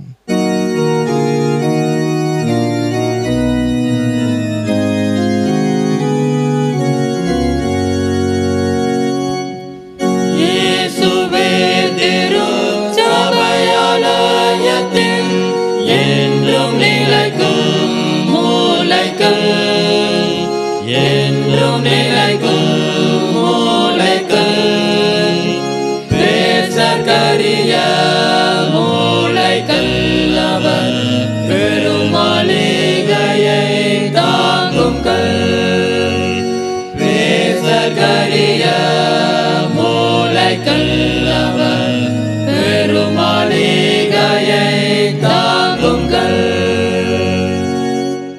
ஒப்பில்லாரும் மாட்சிமையுறும் உன்னத விலை பெற்ற கல். உன்னத விலை பெற்ற கல். எப்போதும் பரஞ்சோதியாய் நீதி இலங்கும் சூரியனான கல். எப்போதும் பரஞ்சோதியாய் நீதி இலங்கும் சூரியனான கல். ஜெபம் செய்வோம். கிருபை நிறைந்த ஆண்டவரே, இந்த நல்ல ஆசீர்வாதமான ஆராதனை வேளைக்காக நன்றியோடு உம்மை துதிக்கிறோம், உம்மை ஸ்தோத்தரிக்கிறோம். திருச்சபை பரிசுத்தமாக்கப்பட்ட ஒரு சபையாக இருக்க வேண்டும். அன்பிலும் ஐக்கியத்திலும் ஜெபத்திலும் ஆண்டவரை நிறைந்த விசுவாசிகள் உள்ள ஒரு சபையாக இருக்க வேண்டும். இந்த சபையானது சுவிசேஷத்தை பிரசங்கம் பண்ணி எழுப்புதலடைந்த ஒரு சபையாக இருக்க வேண்டும் என்று எங்களுக்கு கற்றுக் கொடுத்த உம்முடைய வார்த்தைகளுக்காக உமக்கு ஸ்தோத்திரையா. ஆண்டவரே, இன்றைக்கு திருச்சபையிலே அவயவமாய் இருக்கின்ற எங்களை உம்முடைய கரத்தில் ஒப்புக் கொடுக்கிறோம். இந்த திருச்சபையின் விசுவாசிகளாக இருக்கிற நாங்கள் உம்முடைய சரீரமாகி சபையிலே ஆண்டவரே சரீரத்தில் அவயவமாய் இருக்கிற நாங்கள் பரிசுத்தமாக்கப்பட்டவர்களாக, ஆண்டவரே ஒருமனப்பட்டு ஜெபிக்கிறவர்களாக, ஐக்கியப்பட்டவர்களாய் காணப்படவும், ஆண்டவரே எழுப்புதல் உள்ளவர்களாய் காணப்படவும் எங்கள் ஒவ்வொருவருக்கும் நீர் உதவி செய்ய வேண்டும் என்று நாங்கள் ஜெபிக்கிறோம் ஐயா. இந்த ஆராதனையில் பங்கு பெற்ற அனைவருக்காக ஜெபிக்கிறோம். ஒவ்வொருவரையும் நீர் ஆசீர்வதியும் சுவாமி. நீர் தந்த அருமையான கற்பத்தின் கனிகளுக்காக நாங்கள் ஜெபிக்கிறோம். எங்களுடைய கற்பத்தின் கனிகளை கர்த்தர் ஆசீர்வதிப்பீராக. சின்னஞ்சிறு குழந்தைகளை ஆசீர்வதித்து உங்களுடைய கிருபையினால் நிரப்பும்படியாக நாங்கள் ஜெபிக்கிறோம் ஐயா. படித்து கொண்டிருக்கிற பிள்ளைகளுக்காக ஜெபிக்கிறோம். இந்த புதிய கல்வி ஆண்டிலே ஆரம்பம் முதற்கொண்டே சிறப்பாய் படிக்கவும், என்னுடைய பிள்ளைகள் வருங்காலத்திலே சிறந்த ஒரு பிள்ளைகளாக, தேசத்தில் உயர்ந்த ஸ்தானத்துக்கு செல்கிற பிள்ளைகளாக இருக்க பரம ஞானத்தினால் எங்களுடைய பிள்ளைகள் நிரப்பும்படியாக நாங்கள் ஜெபிக்கின்றோம். வேலைக்காய் காத்திருக்கிற பிள்ளைகளுக்கு நல்ல வேலை வாய்ப்புகளை கொடுக்கும்படி நாங்கள் ஜெபிக்கிறோம். அயல் நாடுகளில் சென்று பணி செய்யும்படியே சென்றிருக்கிற பிள்ளைகளுக்காக ஜெபிக்கிறோம். அயல் நாடுகளில் சென்று ஆண்டவரை அங்குள்ள உயர்கல்வி படித்து முடித்து விட்டு வேலைக்கை காத்திருக்கிற பிள்ளைகளுக்காக நாங்கள் ஜெபிக்கிறோம் ஐயா. ஆண்டவரே, பல வகையான பிரயாசப்பட்டும் இன்னும் சரியான வேலை கிடைக்கவில்லைன்னு சொல்லி கலங்குகின்ற என் அன்பு சகோதர சகோதரிகளுக்காக ஜெபிக்கிறோம். ஆண்டவர் தாமே உமது பிள்ளைகளுக்கு தயவாய் இறங்கி அவர்களுக்கு ஒரு அற்புதத்தை செய்யும்படியாக ஜெபிக்கிறோம் ஐயா. அந்த தேசத்தினுடைய பிள்ளைகளை ஆசீர்வதித்து கர்த்தர் உயர்த்தும்படியாக நாங்கள் ஜெபிக்கிறோம் ஐயா. நீர் சகலவற்றையும் செய்ய வல்லவர். நீர் செய்ய நினைத்த காரியம் ஒன்றும் தடைபடாது. கர்த்தர் அற்புதமான காரியத்தை செய்யும்படியாக ஜெபிக்கிறோம். அதே போல தகப்பனே, உமக்கு ஸ்தோத்திரம் செலுத்துகிறோம், நன்றி செலுத்துகிறோம் ஐயா. திருமணத்திற்கு காத்திருக்கிற சகோதர சகோதரிகளுக்காக ஜெபிக்கிறோம் ஐயா. அதன் காலத்தில் எல்லாவற்றையும் நேர்த்தியாய் செய்கிற ஆண்டவர் இடைய பிள்ளைகளுடைய வாழ்க்கையில் நன்மையான காரியங்களை ஏற்ற வேளையில் செய்யும்படியாய் ஜெபிக்கிறோம் ஐயா. திருமண தடைகள் எல்லாம் இயேசு கிறிஸ்துவின் மாறும்படியாக நாங்கள் ஜெபிக்கிறோம் ஐயா. குழந்தை செல்வங்களுக்காய் பல வருஷங்களை காத்திருக்கிற தம்பதிகளுக்காய் ஜெபிக்கிறோம் ஐயா. கற்பத்தின் கனி உம்மால் கிடைக்கின்ற ஒரு பலன் அல்லவா, அந்த சுதந்திரத்தை அந்த பலனை கர்த்தர் கட்டளையிட வேண்டுமென்று நாங்கள் ஜெபிக்கிறோம் ஐயா. உமது பிள்ளைகள் சந்தோஷப்படும்படியாக மகிழ்ச்சி அடையும்படியாக ஒரு அற்புதத்தை கர்த்தர் செய்யும்படியாக நாங்கள் ஜெபிக்கிறோம் ஐயா. இந்த திருச்சபையிலிருந்து உம்மை நோக்கி நாங்கள் மன்றாடுகிறோம். ஆண்டவரே, அற்புதங்களை செய்கிற ஆண்டவரே, எங்களுடைய பிள்ளையுடைய வாழ்க்கையில் கர்த்தர் அற்புதத்தை செய்யும்படியாக நாங்கள் ஜெபிக்கிறோம் ஐயா. அதே போல் பேறுகால நிலைமைக்கு அருமையான சகோதரிகளுக்காக ஜெபிக்கிறோம் ஐயா. கர்த்தர் உமது பிள்ளைகளுக்கு இரக்கம் பாராட்டும்படியாக நாங்கள் ஜெபிக்கிறோம் ஐயா. கற்பத்தின் கனியை புரண்டப்படுத்தி ஏற்ற வேளையில் சுகப்பிரசவத்தை கொடுத்து இப்படி சமூகத்தை நன்றி செலுத்தும்படி பாக்கியத்தை கொடுப்பீராக. பலவீனமாக இருக்கிறவர்களுக்காக மருத்துவமனையிலிருந்து சிகிச்சை பெறுகிற பிள்ளைகளுக்காக ஜெபிக்கிறோம் ஐயா. படுக்கையில் பல நாட்களை மாதங்களாக இருந்து இந்த ஆராதனையில் பங்கு பெற்றுக் கொண்டிருக்கிற பிள்ளைகளுக்காக ஜெபிக்கிறோம். கர்த்தருடைய சுகமளிக்கிற வல்லமை இந்த பிள்ளைகள் மீது இறங்குவதாக. உச்சந்தலை முதல் உள்ளங்கால் வரை கர்த்தருடைய வல்லமை கடந்து வரும்படி நாங்கள் ஜெபிக்கிறோம். அவர்களை பலப்படுத்துவதாக, அவர்களை ஸ்திரப்படுத்தும்படி ஜெபிக்கிறோம் ஐயா. அவர்களை ஆசீர்வதிக்க வேண்டும் நாங்கள் ஜெபிக்கிறோம் ஐயா. கர்த்தர் பெரிய காரியங்களை செய்வாராக. தகப்பனே, உமக்கு ஸ்தோத்திரம் செலுத்துகிறோம் ஐயா. வயோதிப நிலைமை இருக்கிற அருமையான பெற்றோர்களுக்காக ஜெபிக்கிற ஐயா. ஆண்டவரே, உமக்கு ஸ்தோத்திரம் ஐயா. இந்த வயதான காலத்திலும் கர்த்தருடைய கிருபை உம்முடைய அருமையான அடியாரை தாங்கும்படியே பலப்படுத்தும்படியாக ஜெபிக்கிறோம் ஐயா. தேவ பிரசன்னங்களை மூடும்படியா நாங்கள் ஜெபிக்கிறோம் ஐயா. அவருடைய தனிமை உணர்வுகள் எல்லாம் கர்த்தர் மாற்றுவீராக. நல்ல சுகத்தையும் பலத்தையும் நீடித்த சுகவாழ்வை கொடுத்து வழியெடுத்துவீராக. சில பெற்றோர்களுக்கு சுவாமி யாருமே உதவி செய்ய முடியாத ஒரு சூழல் அதப்பா. அப்படியே உதவி செய்ய கூட இருப்பவர்களும் கூட வயதான நிலைமையில் இருக்கின்ற ஒரு பிள்ளைகள் ஐயா. ஒருவருக்கு ஒருவர் ஆண்டவர் ஆதரவாக இருக்கின்ற ஒரு சூழலையப்பா. நீங்க ஒவ்வொருவருக்கும் நீ துணையாயிருந்து உம்முடைய தூதர்களை அனுப்பி சுவாமி ஆண்டவரே அவர்களுக்கு பணிவிட செய்யும்படியான கிருபைகளை கொடுக்கும்படியாய் ஜெபிக்கிறோம். என் ஆண்டவர் அவ்வாறு செய்கிற தயவுக்காக உமக்கு ஸ்தோத்திரம் ஐயா. உமது பிள்ளைகள் கையிட்டு செய்ய எல்லா பிரயாசங்களையும் ஆசீர்வதியும். என்னென்ன வேலைகள் செய்கிறார்கள் எல்லாவற்றும் ஆசீர்வாதம். தொழில்கள் வியாபாரம் செய்கிற பிள்ளைகளுக்காக ஜெபிக்கிறோம். அது ஒரு விசேஷித்த ஆசீர்வாதங்களை கர்த்தர் கட்டளையிடுவீராக. உமது பிள்ளைகளுடைய கைகளுடைய ஆண்டவர் சம்பாத்தியங்களில் வருமானங்களில் நிறைவான ஆசீர்வாதம் இருப்பதாக. அநேக பிள்ளைகளப்பா அப்படி வருமானங்கள் பொத்தல் பையில போட்டது போல் இருக்கிற சொல்லுகிறாங்கப்பா. எவ்வளவுதான் சம்பாத்தியம் பண்ணாலும் கூட கடன் கடன் கடன் ஐயா. இந்த நிலைமைகளெல்லாம் இயேசு கிறிஸ்துவின் நாமத்தில் மாறுபடியாக ஜெபிக்கிறோம் ஐயா. இந்த குடும்பத்தில் ஒரு அற்புதம் நடப்பதாக, பொருளாதார ரீதியில் ஒரு ஆசீர்வாதம் உண்டாகட்டும் நாங்கள் ஜெபிக்கிறோம் ஐயா. முது பிள்ளைகள் ஆசீர்வதிங்க ஐயா. அநேக குடும்பங்கள் அப்பா ஆண்டவரை ரட்சிக்கப்படாத கணவன் மூலமாய் மனைவி மூலம் பிள்ளைகள் மூலமாய் கண்ணீர் சுவாமி. சில குடும்பங்கள் பிரிந்து போட ஒரு நிலைமை. இதெல்லாம் கர்த்தர் மாற்றும்படி ஜெபிக்கிறோம். குடும்பத்தில் சமாதானம் பெருகும்படி ஜெபிக்கிறோம் ஐயா. பாவத்தின் வல்லமையிலிருந்து பிள்ளைகளை கர்த்தர் விடுதலையாக்கும்படி நாங்கள் ஜெபிக்கிறோம். தேவனால் கூடாத காரியம் ஒன்றுமில்லை. கர்த்தர் ஒரு அற்புதத்தை செய்யும்படியே நாங்கள் ஜெபிக்கிறோம் ஐயா. தகப்பனே, உமக்கு ஸ்தோத்திரம், உமக்கு நன்றி செலுத்துகிறோம் ஐயா. ஆண்டவரே, யார் யாரெல்லாம் என்னென்ன காரியங்களுக்கு ஜெபித்து கொண்டிருக்கிற எல்லா காரியத்தையும் கர்த்தர் வாய்க்கப்படும்படியே நாங்கள் ஜெபிக்கிறோம். இந்த ஆராதனை வேளையை ஆண்டவரே தாங்க முன்வந்த அருமையான குடும்பத்தின் பிள்ளைகளுக்காக ஜெபிக்கிறோம் சுவாமி. பெருமாள்புரத்தை சார்ந்த ஆண்டவர் சென்னையில் வசித்து கொண்டிருக்கிறோம் இந்த அருமையான ஐயாவுக்காக அம்மாவுக்கு நாங்கள் ஜெபிக்கிறோம் ஐயா. ஆண்டவரே, அவர்களை ஆசீர்வதிங்கப்பா. அருமையான தகப்பனாருக்காக விசேஷமாக ஜெபிக்கிறோம். இந்த நாட்களில் தன்னுடைய 80வது பிறந்த நாளை காணும்படியாய் கொடுத்த எல்லா கிருபைகளுக்காய் ஸ்தோத்திரம். அவள் கடந்து வந்த எல்லா பாதைகளிலும் கர்த்தர் கிருபையாய் நீ தாங்கினீரே, வழிநடத்தி வந்தீரே, அதற்காக கோடாக கோடி ஸ்தோத்திரம். அவருடைய பலவீனங்களிலே உம்முடைய பலன் சம்பூர்ணமாய் விளங்கின தயவுக்காய் ஸ்தோத்திரம் ஐயா. தொடர்ந்து நல்ல சுகத்தையும் பலத்தையும் நீடித்த சுகவாழ்வில் கொடுத்து வழிநடத்தும்படி ஜெபிக்கிறோம். நீ உன் பிள்ளைகளையும் இஸ்ரவேலுக்கு உண்டான சமாதானத்தை காண்பா என்று சொன்னீரே, அப்படிப்பட்ட ஒரு சமாதானம் ஆண்டவரே அப்பா பலத்தினாலும் நிரப்பும்படி நாங்கள் ஜெபிக்கிறோம் ஐயா. தேவகரம் அருமையான தகப்பனாரோடு கூட இருப்பதாக. அம்மாவுக்காக ஜெபிக்கிறோம். அம்மாவை ஆசீர்வதிங்க ஐயா. அவருடைய பலவீனங்களை கர்த்தருடைய பலம் சம்பூர்ணமாய் விளங்கும்படி நாங்கள் ஜெபிக்கிறோம் ஐயா. கர்த்தருடைய பிரசன்னம் அருமையான ஐயாவை அம்மாவை மூடிக்கொள்ளும்படி நாங்கள் ஜெபிக்கிறோம் ஐயா. 2 பேருக்கு வேண்டிய எல்லா பலனையும் நீடித்து சுகவாழ்வும் கொடுத்து வழியெடுத்துங்கப்பா. கொடுத்த அருமையான பிள்ளைகளுக்காக, அமெரிக்க ஐக்கிய தேசத்தில் ஆண்டு இருக்கின்ற அருமையான மூத்த மகளுக்காக, மருமகனுக்காக, நீங்கள் கொடுத்த 2 பிள்ளைகளுக்காக உமக்கு நன்றி செலுத்துகிறோம் ஐயா. அந்த தேசத்திற்கு அருமையான பிள்ளைகளை கர்த்தர் பாதுகாத்துக் கொள்வீராக, ஆசீர்வதிப்பீராக. பிள்ளைகளுக்கு கொடுத்த நல்ல கிருபைகளுக்காய் ஸ்தோத்திரம். படிக்கின்ற பிள்ளைகளுக்கு விசேஷத்தின் ஞானத்தை கொடுத்து வருங்காலத்து நட்சத்திரத்தை போல் பிரகாசிக்கும்படியாக ஆண்டவர் அனுகிரகம் செய்ய வேண்டும் நாங்கள் ஜெபிக்கிறோம். சென்னையில் இருக்கிற அடுத்த மகளுக்காய், மருமகனுக்காக, நீங்கள் கொடுத்த அருமையான குழந்தைக்காக ஸ்தோத்திரம் செலுத்துகிறோம் ஐயா. தேவ பிரசன்ன பிள்ளைகளோடு கூட இருக்குமா நாங்கள் ஜெபிக்கிறோம் ஐயா. இந்த பிள்ளையுடைய எல்லா தேவையை கர்த்தர் சந்திப்பீராக சுவாமி. இந்த முழு குடும்பத்தையும் கர்த்தர் வேலெடுத்து பாதுகாத்துக் கொள்ளுமா நாங்கள் ஜெபிக்கிறோம். நாங்கள் நினைப்பதற்கும் விரும்புகிறதற்கும் வேண்டிக் கொள்வதற்கு அதிகமாய் கிரியேச்சர் வல்லமையின்படி கர்த்தர் பெரிய காரியங்கள் கட்டடிவீராக. கண்ணம் துதி மகிமை எல்லாம் உமக்கு செல்வதை ஏற்றுக்கொள்ளும். ஆசீர்வதியும். ஆண்டவர் இயேசு கிறிஸ்துவின் மூலமாக ஜெபிக்கிறோம் பரிசுத்த பிதாவே.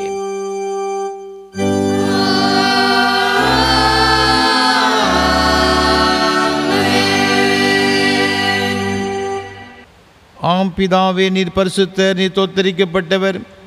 தேவரீர் மனிதர் உருக்கமாக அன்பு கூர்ந்து முதுவரே பேரான குமாரனாகிய இயேசு கிறிஸ்து எங்கள் தன்மையை தரித்து கொள்ளவும் சிலுவையில் மரித்து எங்களை மீட்டுக் கொள்ளவும் அவரை தந்தருளினரே.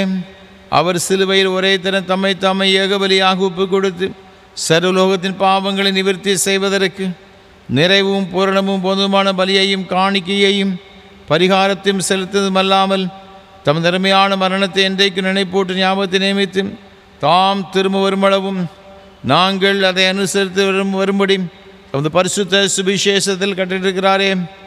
இயேசு தாம் காட்டி கொடுக்கப்பட்ட ராத்திரியிலே அப்பத்தை எடுத்து ஸ்தோத்திரம் பண்ணி அதை பிட்டு சீசல் கொடுத்து எல்லாரும் வாங்கி புசியுங்கள், இது உங்களுக்காய் கொடுக்கப்படுகிற என்னுடைய சரீரம்.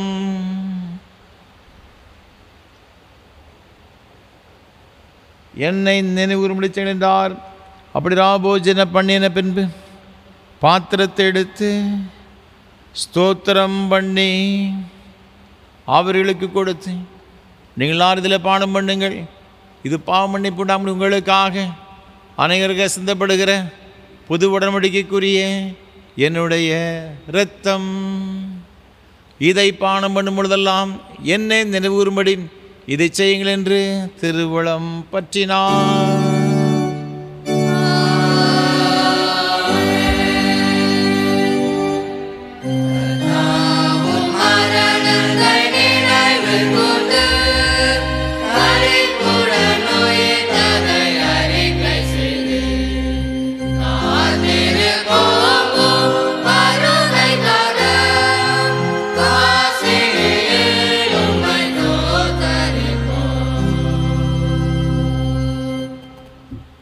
ஆதலால் பிதாவே, உமது குமாரனாகி எங்கள் ஆண்டவரின் அருமையான பாடுகளையும் மரணத்தையும் மகிமையான உயிர்த்தெழுதலையும் பரமேறுதலை நினைவு கூர்ந்து உமது அடியார்களாகி நாங்களுடைய கட்டளையின்படியே அவர் வருகை எதிர்நோக்கிறவர்களாக இதை செய்கிறோம்.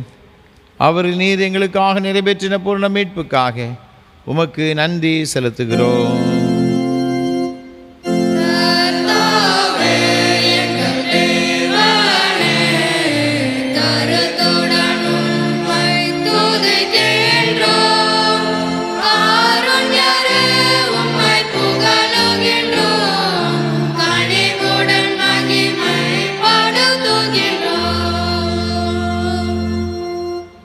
இரக்கமுள்ள பிதாவே, நாங்கள் பிடிக்கிற அப்பம் கிறிஸ்துவின் சரீரத்தின் ஐக்கியமாயும் நாங்கள் ஆசீர்வதிக்கிற பாத்திரம் கிறிஸ்துவின் இரத்தத்தின் ஐக்கியமாய் இருக்கும்படி எங்களையும் நீரே தந்தை இந்த அப்பத்தையும் திராட்சை ரசத்தையும் முது பரிசுத்த ஆவியினால் பரிசுத்தப்படுத்த வேண்டும் என்று மிகுந்த தாழ்மையோடு பிரார்த்திக்கிறோம். நாங்கள் எல்லாரும் எங்கள் ஆண்டவராய் கிறிஸ்துவில் கூட்டி இணைக்கப்பட்டவர்களாகி விசுவாசத்தை ஒருமைப்படவும் தலையாகி அவர்கள் எல்லாவற்றிலும் வளரவும் கிருபை செய்யும். அவரோடும் பரிசுத்த ஆவியோடும் ஐக்கியமாயிருக்கிற சர்வ வல்லமையுள்ள பிதாவாகி உமக்கு அவர் மூலமாய் சகல கனமும் மகிமையும் என்றென்றைக்கு உண்டாவதாக.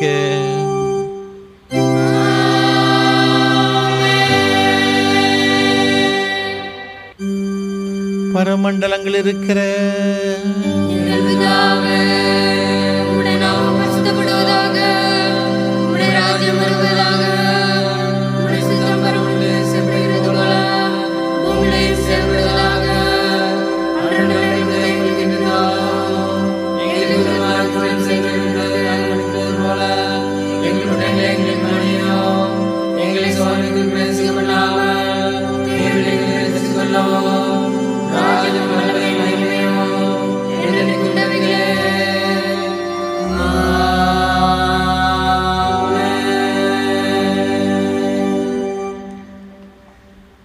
கர்த்தருடைய திருப்பந்தியில் சேருவதற்கு நம்மில் எவ்வளவு பேரும் தகுதி இல்லை என்று உணர்ந்தவர்களாக, ஆண்டவரை நம்மை தகுதிப்படுத்துகிறவர், நம்மை பரிசுத்தப்படுத்துகிறவர் என்பதை உணர்ந்து நம்மை தாமே தேவ சமுதிர தாழ்த்தி நம்ம எல்லாரும் சேர்ந்து தாழ்மையின் விண்ணப்பத்தை ஏறெடுப்போம்.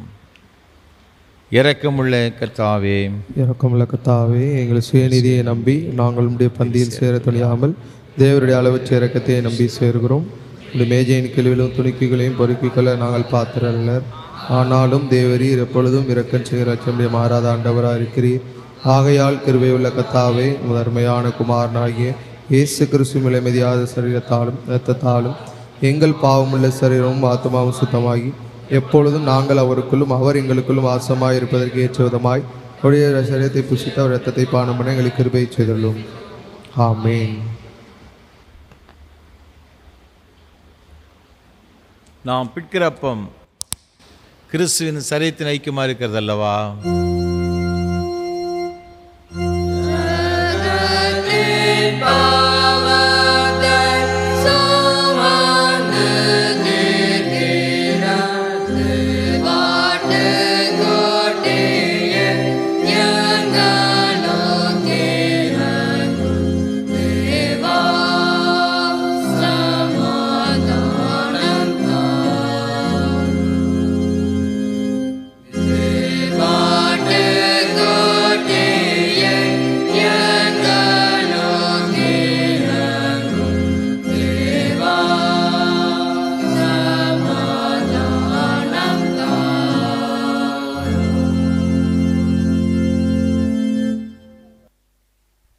ஜெபம் பண்ண கடவோம். கிறிஸ்துவின் சரீரமும் இரத்தமுமாகி சாக்கரம் அந்த விசுவாசத்தினால் பெற்றுக்கொண்டலாய் நாம் அவருக்கு சேர்ந்து நாம் தோத்திரம் செலுத்துவோம்.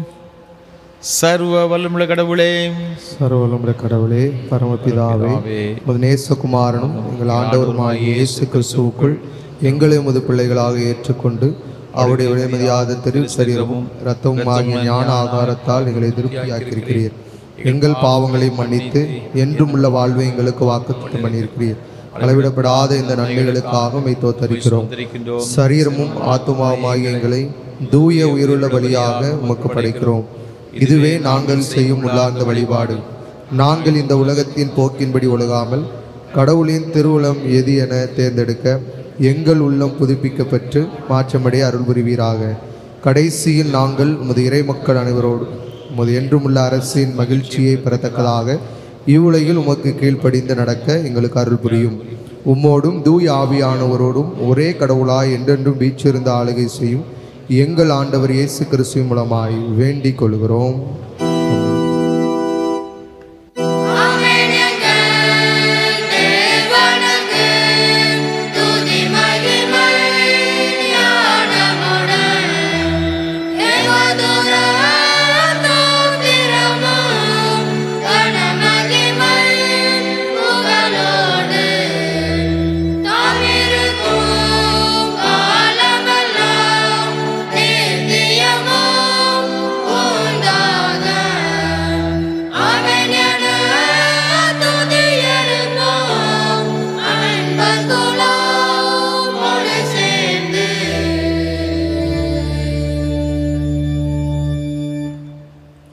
எல்லா புத்திக்கு மேலான தேவ சமாதானங்களோடு கூட இருந்து நீங்கள் தேவனையும் அவருடைய குமாரனாகிய நம்முடைய நாதர் இயேசு கிறிஸ்து பற்றி அறிகிற அறிவிலும் அன்பில் நிலைத்திருக்கும்படி உயிர்த்தி சிந்தை காக்கடுவது பிதா குமாரன் பரிசுத்த ஆவியாகிய சர்வ வல்லமை பொருந்த தேவனுடைய ஆசீர்வாதங்களோடு கொண்டு இன்றும் என்றும் சதா காலங்களிலும் உங்களோட நிலைத்திருக்க கடவது.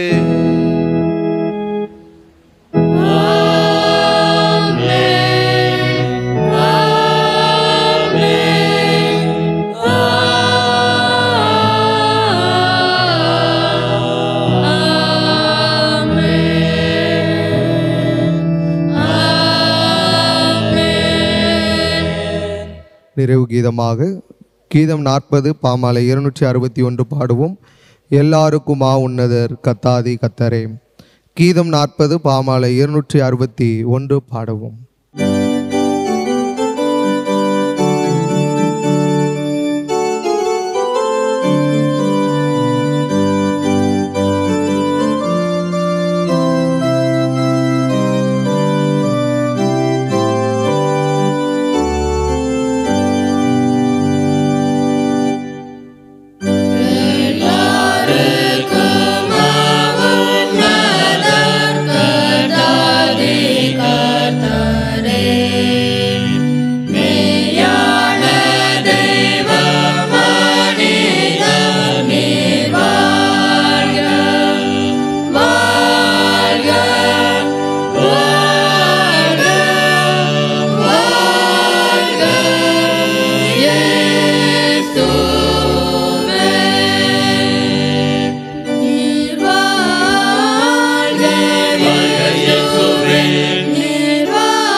கிருபை நிறைந்த ஆண்டவரே, இந்த மகிமையான ஆராதனைக்காக நன்றி செலுத்துகின்றோம். உம்மோடு ஐக்கியம் கொள்ளும்படியாக உம்முடைய திருப்பந்தியிலே சேரும்படி கொடுத்த எல்லா தயவுக்காக இரக்கத்திற்காக உமக்கு ஸ்தோத்திரம். உம்மை உட்கொண்டிருக்கிற நாங்கள் ஜீவகாலமெல்லாம் எங்கள் கர்த்தருக்கு சாட்சி நிறைந்தவளாய் வாழ உம்முடைய ஆசீர்வாதங்களால் நிரப்பப்பட்டவளாக இந்த உலகத்தில் உமக்காக ஜீவிக்க கிருபை தர வேண்டும் நாங்கள் ஜெபிக்கின்றோம். எங்கள் ஒவ்வொருடைய கரங்களையும் பிடித்து நீரே நடத்துவீராக. உம்முடைய நாமத்தில் மகிமைப்படுத்துவீராக. மீட்பர் இயேசு கிறிஸ்துவின் பரிசுத்த நாமத்தில் தாழ்மையோடு ஜெபிக்கிறோம் ஜீவனுள்ள நல்ல பிதாவே. கர்த்தர்களோடு இருப்பாராக. தேவ சமாதானத்தோடு சென்று வாருங்கள்.